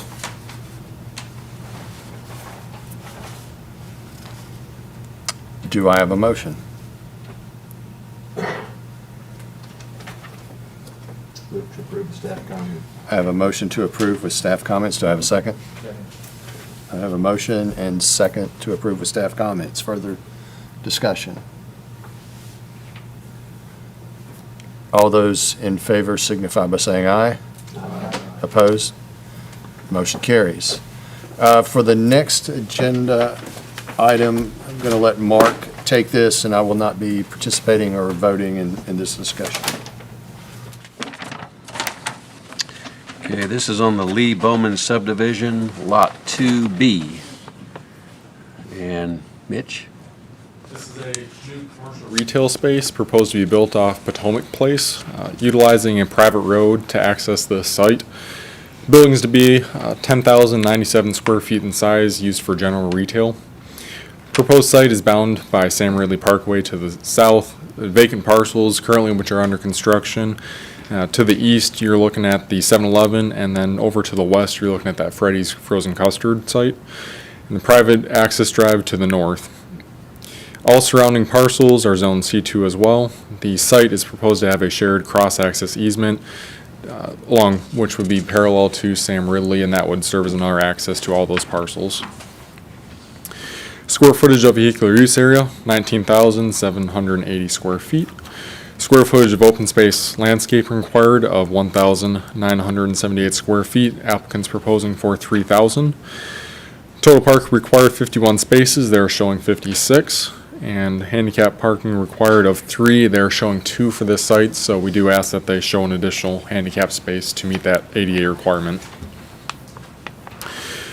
Landscape plan submitted shows street trees and shrubs along the private road frontage with trees planted beside parking areas and landscape islands and shrubs around the base of the building. Architectural elevations show primary material of brick. Metal awnings are proposed to be placed over top of the windows and doorways. There's an accent band of architectural cast stone near the base of the building, which would add as a contrast to the overall building.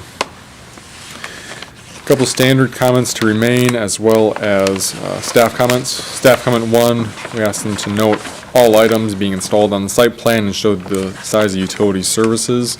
It's utilities comment, haven't had a chance to address that at that time, so that comment will remain. 2, only shallow rooted trees are allowed within the sewer easement along Sam Ridley Parkway. Originally, they showed maple trees. The applicant has revised it to be an eastern redbud, and it is just outside of that sewer easement, so we can take that comment off. Comment 3, maintain a 3-foot clearance around all fire hydrants from landscape materials. The applicant has added a comment around those fire hydrants that notes a 3-foot clearance will be maintained. Comment 4, the private road must be named and approved by 911 if any of the buildings face that frontage road. So we're going to have to leave that comment, that's still in progress. Comment 5, we asked them to show the minimum size of a 1,500 gallon grease trap for each restaurant. The applicant has added a note that no restaurant space will be planned at this time, but if they are planned, that a grease trap will be required at that size. Comment 6, the finished floor elevation of 597.5 is lower than the rim elevation of the next upstream manhole at 598. Backwater valve complying with the section of 715 of the 2018 International Plumbing Code will be required. They did add a note signifying that, so we can remove that comment. Comment 7, on sheet 5, show the construction entrance at 8 inch thick with the rock at least 2 to 4 inch diameter. And comment 8, regarding that handicap parking space, just asked them to add an additional handicap parking space which would meet ADA requirements at that time.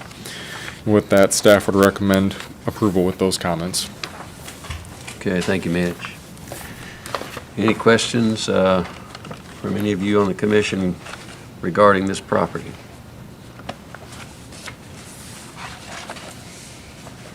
Any questions for Mitch? No? All right, with that, I'll take a motion. Move to approve with staff comment. Have a motion from Andrew with staff comments. Do I have a second? Second. Second from Mike. Any further discussion? All in favor say aye. Aye. Those opposed? Motion carries 6 with 1 abstention. Back to you, Chairman. The next item, Kevin, has been withdrawn. Okay. So we'll move to item number 6, Rutherford County Baptist Church, 2000 Amiable Road, owner developer, Rutherford County Baptist Church.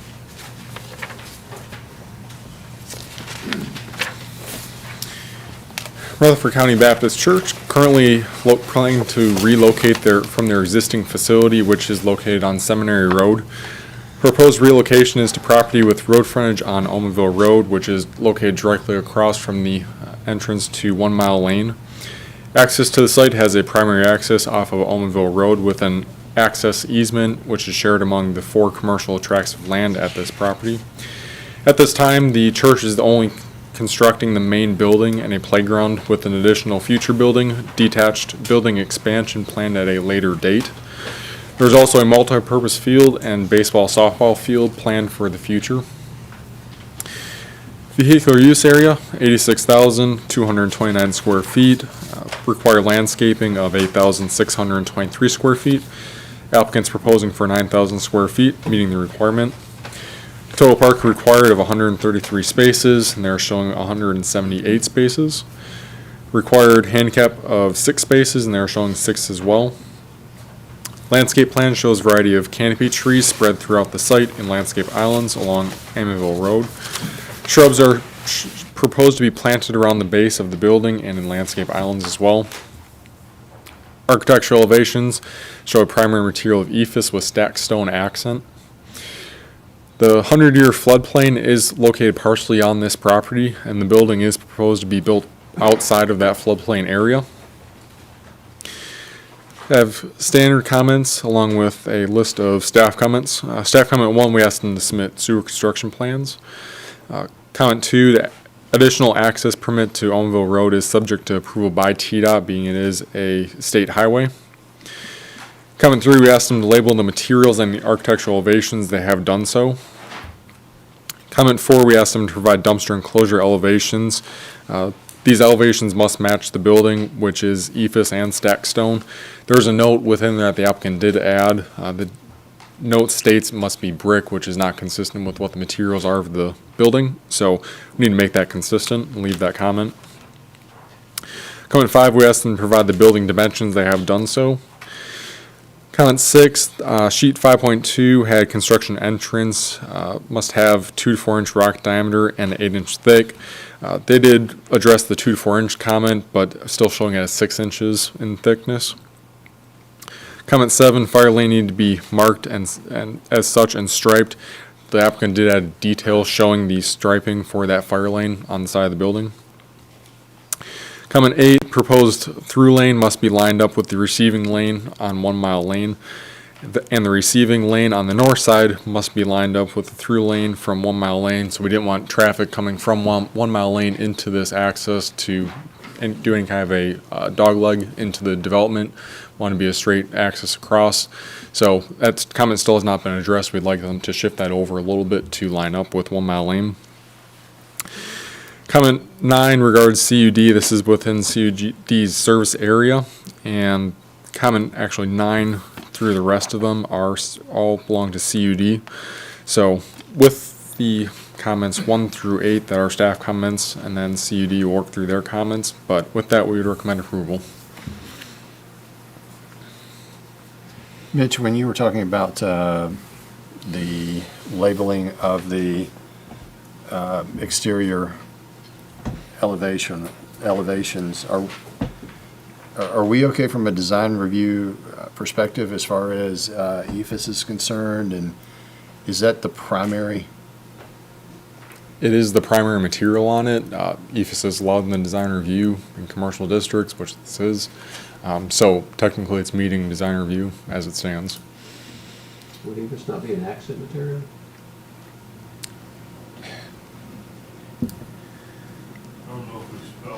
I don't know what percentage this is, but it's a lot. It's a lot. Yeah.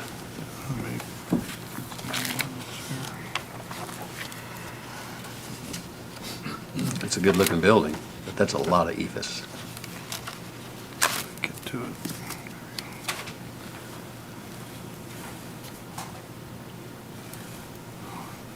it. We don't, basically, we do allow for the, like a hardy board type as a, we do spell that out as an accent only in commercial areas, but we don't spell ephes as just an accent material. We've talked about it in the past. It's not, under design review, it is allowed as a primary material. At the same time, if you want to ask for more, I mean, you have that ability under design review to ask for more, certainly.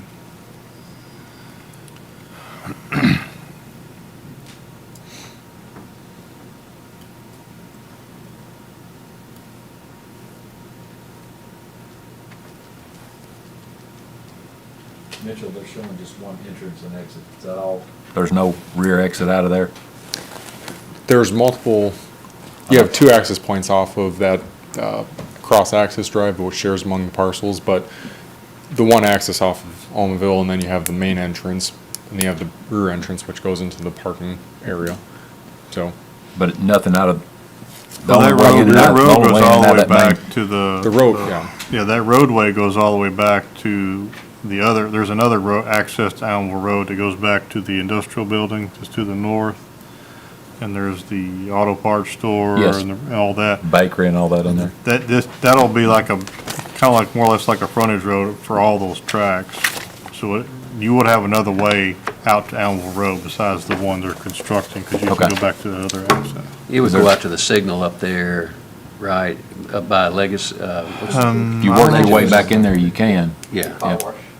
The car wash, yeah. Yeah, you can go up to the car wash, and I don't think you can get to the signal. Can't get to the signal? You can't get to the signal at Midway. So that was my next question, not for this site specifically, but I know we've talked about a signal there at the 1 mile intersection. Is that something that we still might see come, or? I think it's something we still might see come. It's from a traffic generating standpoint, we were looking at it, that it would probably happen when it's developed. We were looking at something more commercial in nature, not a church. It's only busy, primarily busy only one day. Is that going to be the a state's week. decision because of it being 102? It was staff's decision, right, that we wouldn't look at this. Certainly, that would be something we would need to look at signalizing that intersection, but not that it would be saddled or added to this requirement of this. Yeah, that's not why I asked the question. It was Right. just out of curiosity. That's going to become a pretty major intersection at some point. Yeah, and we certainly, we were doing our best with, which is why that comment number 8 exists. We were trying to make sure everything lines up.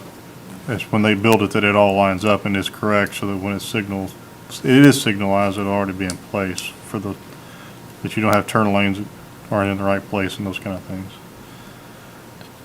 Unless there's a signal there, it's almost gonna be impossible to go across 3 or 4 lanes of traffic Yeah. from 1 mile It'll lane. be hard to go straight across. You'll be taking for your sure. life in your own hands, so to Yeah. speak. But, because you've got 2 lanes coming in to it, that's where it narrows down. And of course, people back up there anyway, trying to jockey in position to get on out Anvil Road instead of turning left on 1 mile. So, that'd almost be better to come in that first entrance by the car wash and eliminate coming across there. Come off of 1 mile, make a right, and go up and turn left. Yeah. Either that or go down the other entrance and work their way back up Yeah. to the turn lane. Kevin, as it relates to the EFS again, and what the commission has kind of strived for in the past, does this create a challenge or just consistency on the commission's basis? Good question.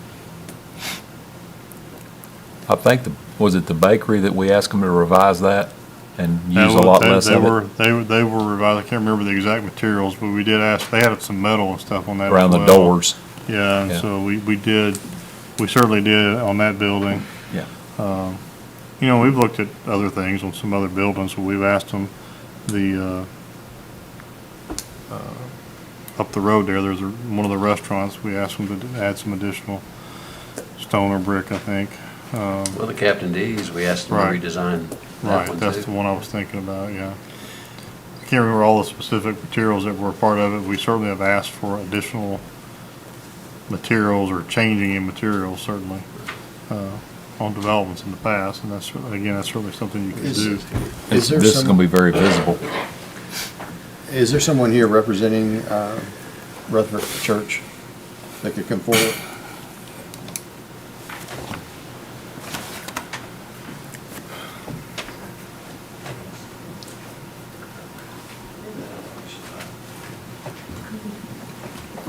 Enoch Gerald, Hollis Civil Engineering.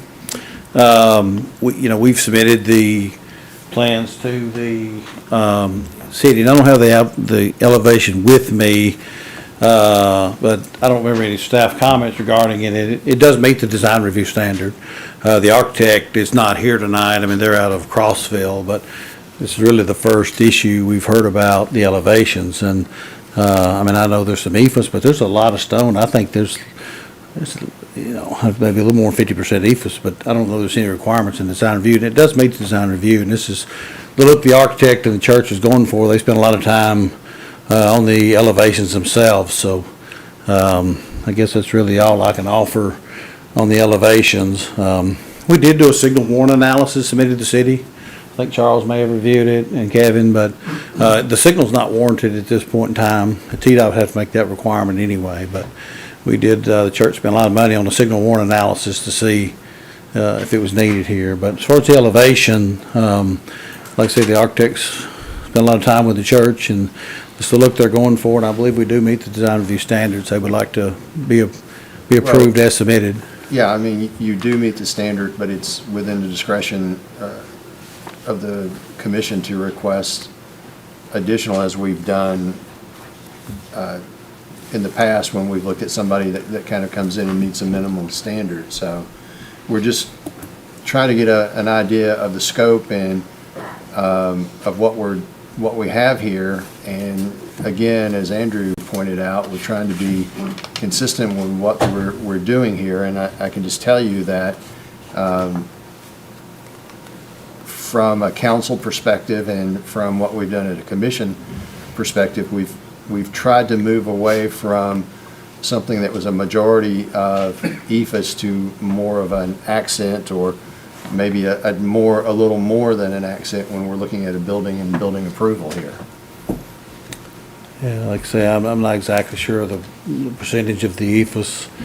The main, there's a lot of stone on the main part of the church. The south elevation is what faces Amelville Road. And they spend a lot of time with, back and forth with that look. There is ephes around the windows and in the wings, but there's a lot of stone on that front as well in the primary elevation there where the steeple and all is. And, like I say, I'm not exactly sure of the percentages either, but and they do have some accents as far as different kind of ephes things, but, I mean, I'm not sure what else I can discuss at this point, because we've submitted, really didn't get any comments, and we meet the design review as it is today. Hey, Enoch, I know you keep reminding us of that. I think Tim just reminded you of where we have some discretion here. I understand. I mean, so, and I can't make any I decisions today for the architect of the church. Yeah, I mean, understand that. They're, I've got the same concerns, I'll be honest with you. There's if it's less than 60% ephes, I'd be surprised. And so, is there a certain percentage that the planning commission is I don't looking want to throw a for? percentage out there. I think we just have to see it to say, hey, at least there was an effort there to add more brick or stone or something and lower the ephes to an accent. And this is a primary. To me, it looks like it's a primary. And so, not trying to be difficult for a church to come in and build their church, but we are trying to be consistent. And that's a pretty big gateway right there. Oh, it is. Coming off of Amelville Road. Drive through there. If I could, at least twice a day. If I could give you maybe a suggestion, I mean, and what we've seen in the past would be, maybe where you have it facing, let's see, what would be facing the south elevation? South face Amelville Road, correct. Yeah, maybe up to, I'm not sure what that type of line is, but, we've seen more where maybe just that top section just below the roof line where there's a line coming across there. I'm not quite sure what that's supposed to represent, but, maybe even brick or stone to that portion of it. To a band. Yeah, to whatever the band is, yeah. I think honestly, I think the church will appreciate that in the long run from a maintenance perspective, because this ephes, this much ephes, it mildews, it gets dirty, there's a lot of maintenance to it. So we're just trying to keep the image. I understand. You're talking about up to the band. Is that, how far up are you talking about? 5-6 feet from the ground, or exactly where is that band? I think he's talking about coming off of the roof. Yeah, coming off the roof there, that first band that comes across. The tops of the windows. Yeah. I mean, if you did all that, you're probably at 80% brick or stone, right? I mean. Probably, and I think that's probably the direction we're all talking about here. Yeah. And you're focusing on that one elevation. Was there a way to approve it with an 80% brick or stone requirement, and if the church or the architect doesn't like that, we can come back? Sure. If somebody wants to make a motion in that direction, there's always that opportunity. Tony, you asked about visibility. It's visible from all sides, because you're gonna see every part of this building. Right, so that was my question, is Right. are we asking for Sides, that rear, for that one elevation, or are we everything. asking for that for the whole thing? Everything. I just want clarification, because we were focusing more on that one. I mean, we're sitting higher than Amelville Road by 7 or 8 feet, and then we're back 100 feet off of the road. So the south elevation is absolutely going to be visible. I don't think you're going to see the east and west that much. In the north, you won't see it all from the roads, but that is their main entry. The reason they've got more brick on the north elevation, but I don't believe you'll see the east or west very much from Amelville Road as far back as it is, and the elevation is above Amelville Road. It's a nice looking building. I don't think they want to piecemeal it. I would.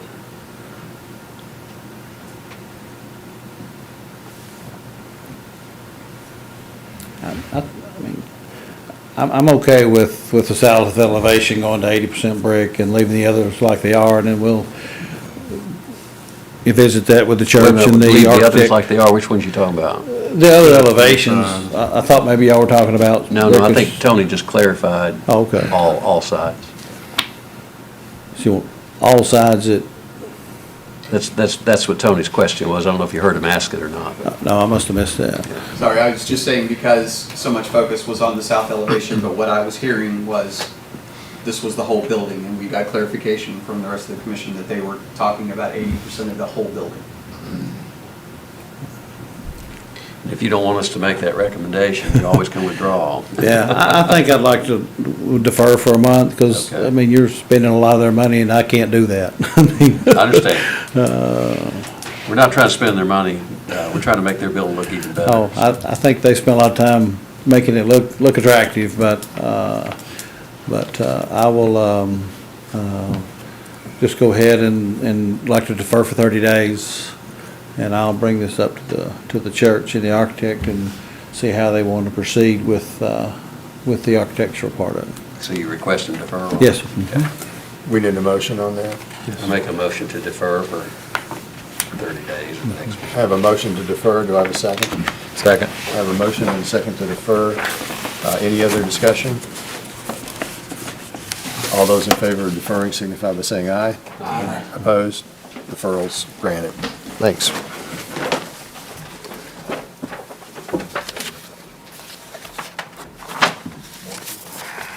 Our next item up under site plans is Slim Chickens, 380 West Sam Ridley Parkway. Owner, developer Lindstrom and Company LLC. Slim Chickens, they're proposing for a 3,200 square foot restaurant as part of the Stone Trace commercial subdivision. Property would have road frontage on Genie Lane and a private road access.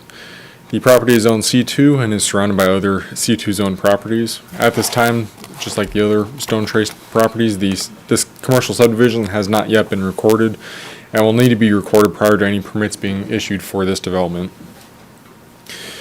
Vehicular use area, 33,100 square feet, require 3,310 square feet of landscaping. Applicants proposing for 5,225 square feet. Total parking required 32 spaces, they're proposing for 39. And handicap spaces required of 2, and they are showing 2 as well. Landscape plan shows a variety of trees including elm, maple, and oak trees around the parking lot with shrubs lining the perimeter of the building and property borders. Architectural elevations show a split of brick and ephes to be used on all sides, with the building material primarily being brick.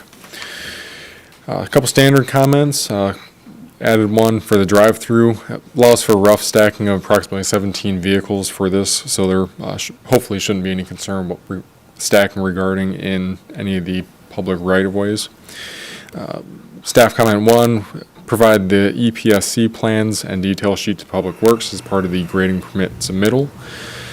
2, provide revised fire apparatus turnaround. They have done so, and the fire department is okay with what they've submitted, so we can remove that comment. Comment 3, TVA approval, being this is there's a larger TVA easement that runs alongside this property. Their approval is required for any work done within that easement. We ask that they provide the approval from TVA prior to the issuance of any grading or building permits. Comment 4, the private road to be maintained by the property owner rather than the town. We ask them to label that on the plans and detail sheet, and they have done so. So staff comments 2 and 4 can be removed. We'll keep comments 1 and 3. With that, staff would recommend approval with those comments.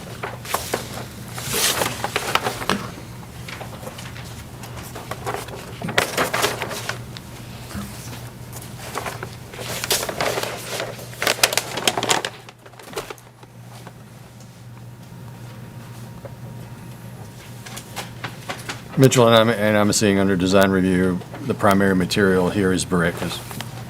That is correct. Yep.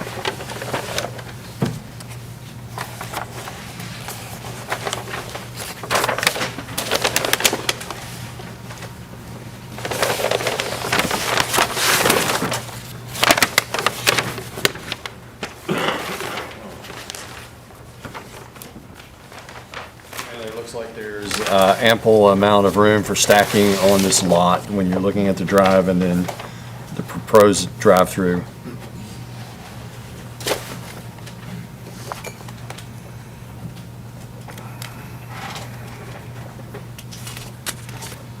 Other questions for Mitchell?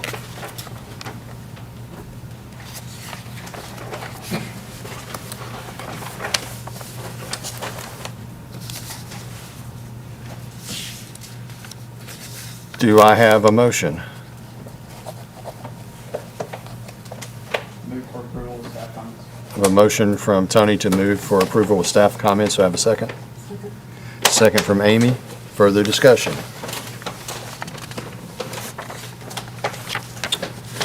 All those in favor signify by saying aye. Aye. Opposed? Motion carries. It's like our last item under site plan is the Villa at Stewartsboro Phase 2, 10602, Old Nashville Highway, owner developer Ayub Ishak. Villas of Stewartsboro Phase 2 is comprised of 35 townhomes, which is adjacent to Phase 1 of this development. This is already under construction. Both phases share a single entrance, which is Longfellow Lane off of Old Nashville Highway. Each townhouse will be 2 stories with 3 bedrooms and include a single-car garage with 2 vehicle-wide driveways. Currently, there are 2 parcels. This entire development is comprised of 2 parcels with a single-family home on one of those 2 properties. Surrounding zoning is comprised of R1, PCD, and PRD, which is that first phase of the Villas of Stewartsboro. Vehicle use area, 36,802 square feet. Landscape requirement of 3,680 square feet, proposing for 14,000. Parking required 70 spaces, and they're showing for 112. That 112 does not include the single-car garage spaces. If you do include those single-car garage spaces, you're looking at 147 total spaces. Landscape plan shows Type C landscape buffer along the northern and eastern property lines, which do adjoin single-family residential properties. Trees and shrubs are proposed to be planted along Old Nashville Highway and in landscape islands throughout the site. Architectural elevations show front elevations to have brick on the first level with a different design fiber cement siding on the second level. Both side elevations and rear elevations show entirely fiber cement siding. The proposed elevations are consistent with the approved PRD. Standard comments would remain, and then we have a list of staff comments. Staff comments 1, we asked them to submit sewer construction plans. They have done so, and those are under review. Comment 2, we asked them to name the street and submit E911 approval, and they have done so. Comment 3, they asked them to show fire hydrants within 500 feet of all units, and they have done so as well. Comment 4, we asked them to extend manhole 621 to the property line. The applicant has noted that there's a different manhole that serves the same property in question, but utilities would still like them to extend that sewer line to the property line, just in case there is a development of that adjoining property, they have easy access to it. So we're gonna have to leave that comment. Comment 5, we asked them to submit plans showing the playground and amenity improvements. They have done so. Comment 6, the construction entrance must have 2 to 4 inch rock diameter, be 8 inches thick, and they have addressed that. And then comments 7 through 17 are all CUD, being this is within CUD's service area. So we are going to leave those comments for CUD to address. So remaining we have comment 4 and then 7 through 17. And with that, we would recommend approval. Mitchell, I know we've looked at this 5, 6 Several times for a while, and we've gone through several different plans and whatnot. We finally, I think, worked on this for quite a while, and came up with this as what we approved in the PRD, and I'm hearing that we're there and the site plan is consistent with what we've approved. Is that correct? And I think one of the big things for some of the newer commission members was when we added this addition, we picked up a lot of parking, which made it for the neighborhood, and made it as far as access and getting vehicles in and out, and not having vehicles parked on the street or in front of the towns themselves. It was a big thing to get that as part of it, and I think what it did, it helped correct the situation with the approved previously approved town project there to make that an even better project, so. This has been a work in progress for several years, I think. Yeah, and they worked with us on the density too. Yeah. Questions for Mitchell or staff on this? Do I have a motion? Move to approve with staff comment. I have a motion to approve with staff comments from Andrew. Do I have a second? Second. Second from Mike. A motion and second to approve with staff comments. Further discussion? All those in favor signify by saying aye. Aye. Opposed? Motion carries. Our next item is a mandatory referral, Thunderbird Drive gas main extension. This is something that was not in your original packet, but is something we have added. Our utilities department would like to, is working to obtain a gas easement that's actually on the airport property. This would be from the airport authority. This would be for a gas line rather. And so we don't have an actual legal description yet, but we do have a kind of a map showing where it would be. We do have a letter from the airport authority executive director, consenting to it as well, and working with us on getting the actual easement description and all that. So, and Mr. Beach can address this as well. He's worked on it a lot more than I have on this. So, but Kevin stated everything very well. We just, the town has the opportunity to be able to install this gas line with its own employees, which would save us a great deal from having to use a contractor to do it.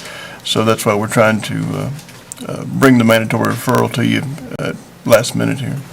So we need a motion to approve this referral? Yes. Okay. it would be a recommendation to the council to approve. Yes. A motion to approve recommendation to the council. Move to approve. I have a motion to approve the recommendation. Do I have a second? Second. Multiple seconds. Yeah, pick one. Further discussion? All those in favor signify by saying aye. Aye. Opposed? The referral is approved. Next, the May bond review report, and I think this picked up a little bit from what we originally received. Yeah, we apologize for that. There was something happened. IT had to help us figure out, because when we would print this, to put it in your packet, only the first 2 pages would print, even though there was 5 pages. It was an odd deal. So I may have to anyway, call home and tell them to hold the spaghetti for a little longer. So we do have several, and I'll try to go through them quickly. The first 3 are all with regards to the Wood Point development. The first one is Wood Point Section 1. This one is actually almost completely, or is, all the homes are at least permitted here. We do have several items still to repair. This one, we've only had this for 1 year. Did talk with the developer, and they just say they would get on it as quickly as possible, but we've only had this 1 year. We would recommend a 1-year extension on this because there's still quite a bit of work to be done, and including topping and striping the roads. Section 2 is, they actually haven't got permits in that section yet. It's there and ready, but they haven't got any permits yet. So we would recommend a 1-year extension there as well. The third item from there was a separate bond for, basically, they wanted to record that with none of the water and sewer done at all. And so they have now installed that, and so we can release that one and just kind of fold those couple of comments from the utilities department into the bond for the rest of the other bond for Section 2. Cantrell Farms 3, this is one, again, we've only had this a year. They're moving pretty quickly in there, but we would request or recommend that you extend that for 1 year. Burton Farms 6, this one is making progress, but still only about 71% built. Still some items to complete there. They did request a 1-year extension. Since we've already had this one for 3 years, I would only recommend a 6-month extension. Amberton, Section 1, again, this one's we've had this one for about 3.5 years. Wood, and they're basically built out. Did say they are planning to place this final topping in the middle of this month, so, but I would recommend a 6-month extension on that one, because there's still some other items, quite a bit of items they gotta repair there. Buckingham, Section 1, Phase 1, this one is a maintenance bond. They did ask for it to be released, and we would be happy to release it if there's some items to clean up there. According to the inspector, I did recommend an extension. I've talked with the developer in the meantime. I'm okay with release if everything's done, but extend it for 6 months if not. Would be my recommendation on that one. Hidden Hills Section 4, Phase 4. There was only a couple items there. This is also the end of the maintenance bond. They have finished that in the interim, in the week since this report was done, and so we can release that one. Hidden Hills Section 4, Phase 3, which is a different developer. There is a couple items still to clean up there. They did ask for, they basically asked for, was able to speak with Mr. Fish in the intervening time. He did ask for an extension. He said he can complete this, he thinks, within 30 days. This is the end of the maintenance period. I'm okay with a 30-day extension if he can finish that up. Villages of Green Tree, Section 1, Phase 1 and Phase 2. We did not hear back from the developer on that one. They are built out. There's just some ditches that need to be graded and stabilized. Again, this is the end of the maintenance period. I'm okay releasing that one, but I'm okay with an extension as well for 6 months if they can't get that one done by June 4th. Woodmont, Section 6B. This one's about 90% built out. We have had this one for a couple years now. Did talk to the developer. They're working to finalize and should be able to finalize everything this fall. So he did ask for a 6-month extension, so I would recommend 6 months there. Cedar Park, this is a commercial development kind of connecting Cedar Grove Road and Rock Springs Road. They've only built on one of those 6 lots. They did request an extension. They're still trying to sell some of those lots before they pave the street. So we would recommend a 6-month extension there. Legacy, this is actually a bond we had because of the property being a public street. And so, since the plat has been approved, it removes that public street being a consideration. We would recommend a release of that one. Buckingham, Section 3,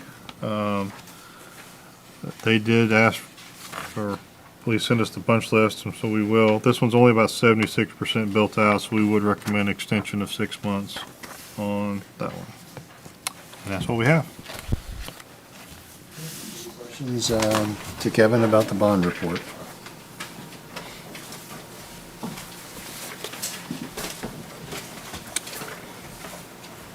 Hearing none, do I have a motion?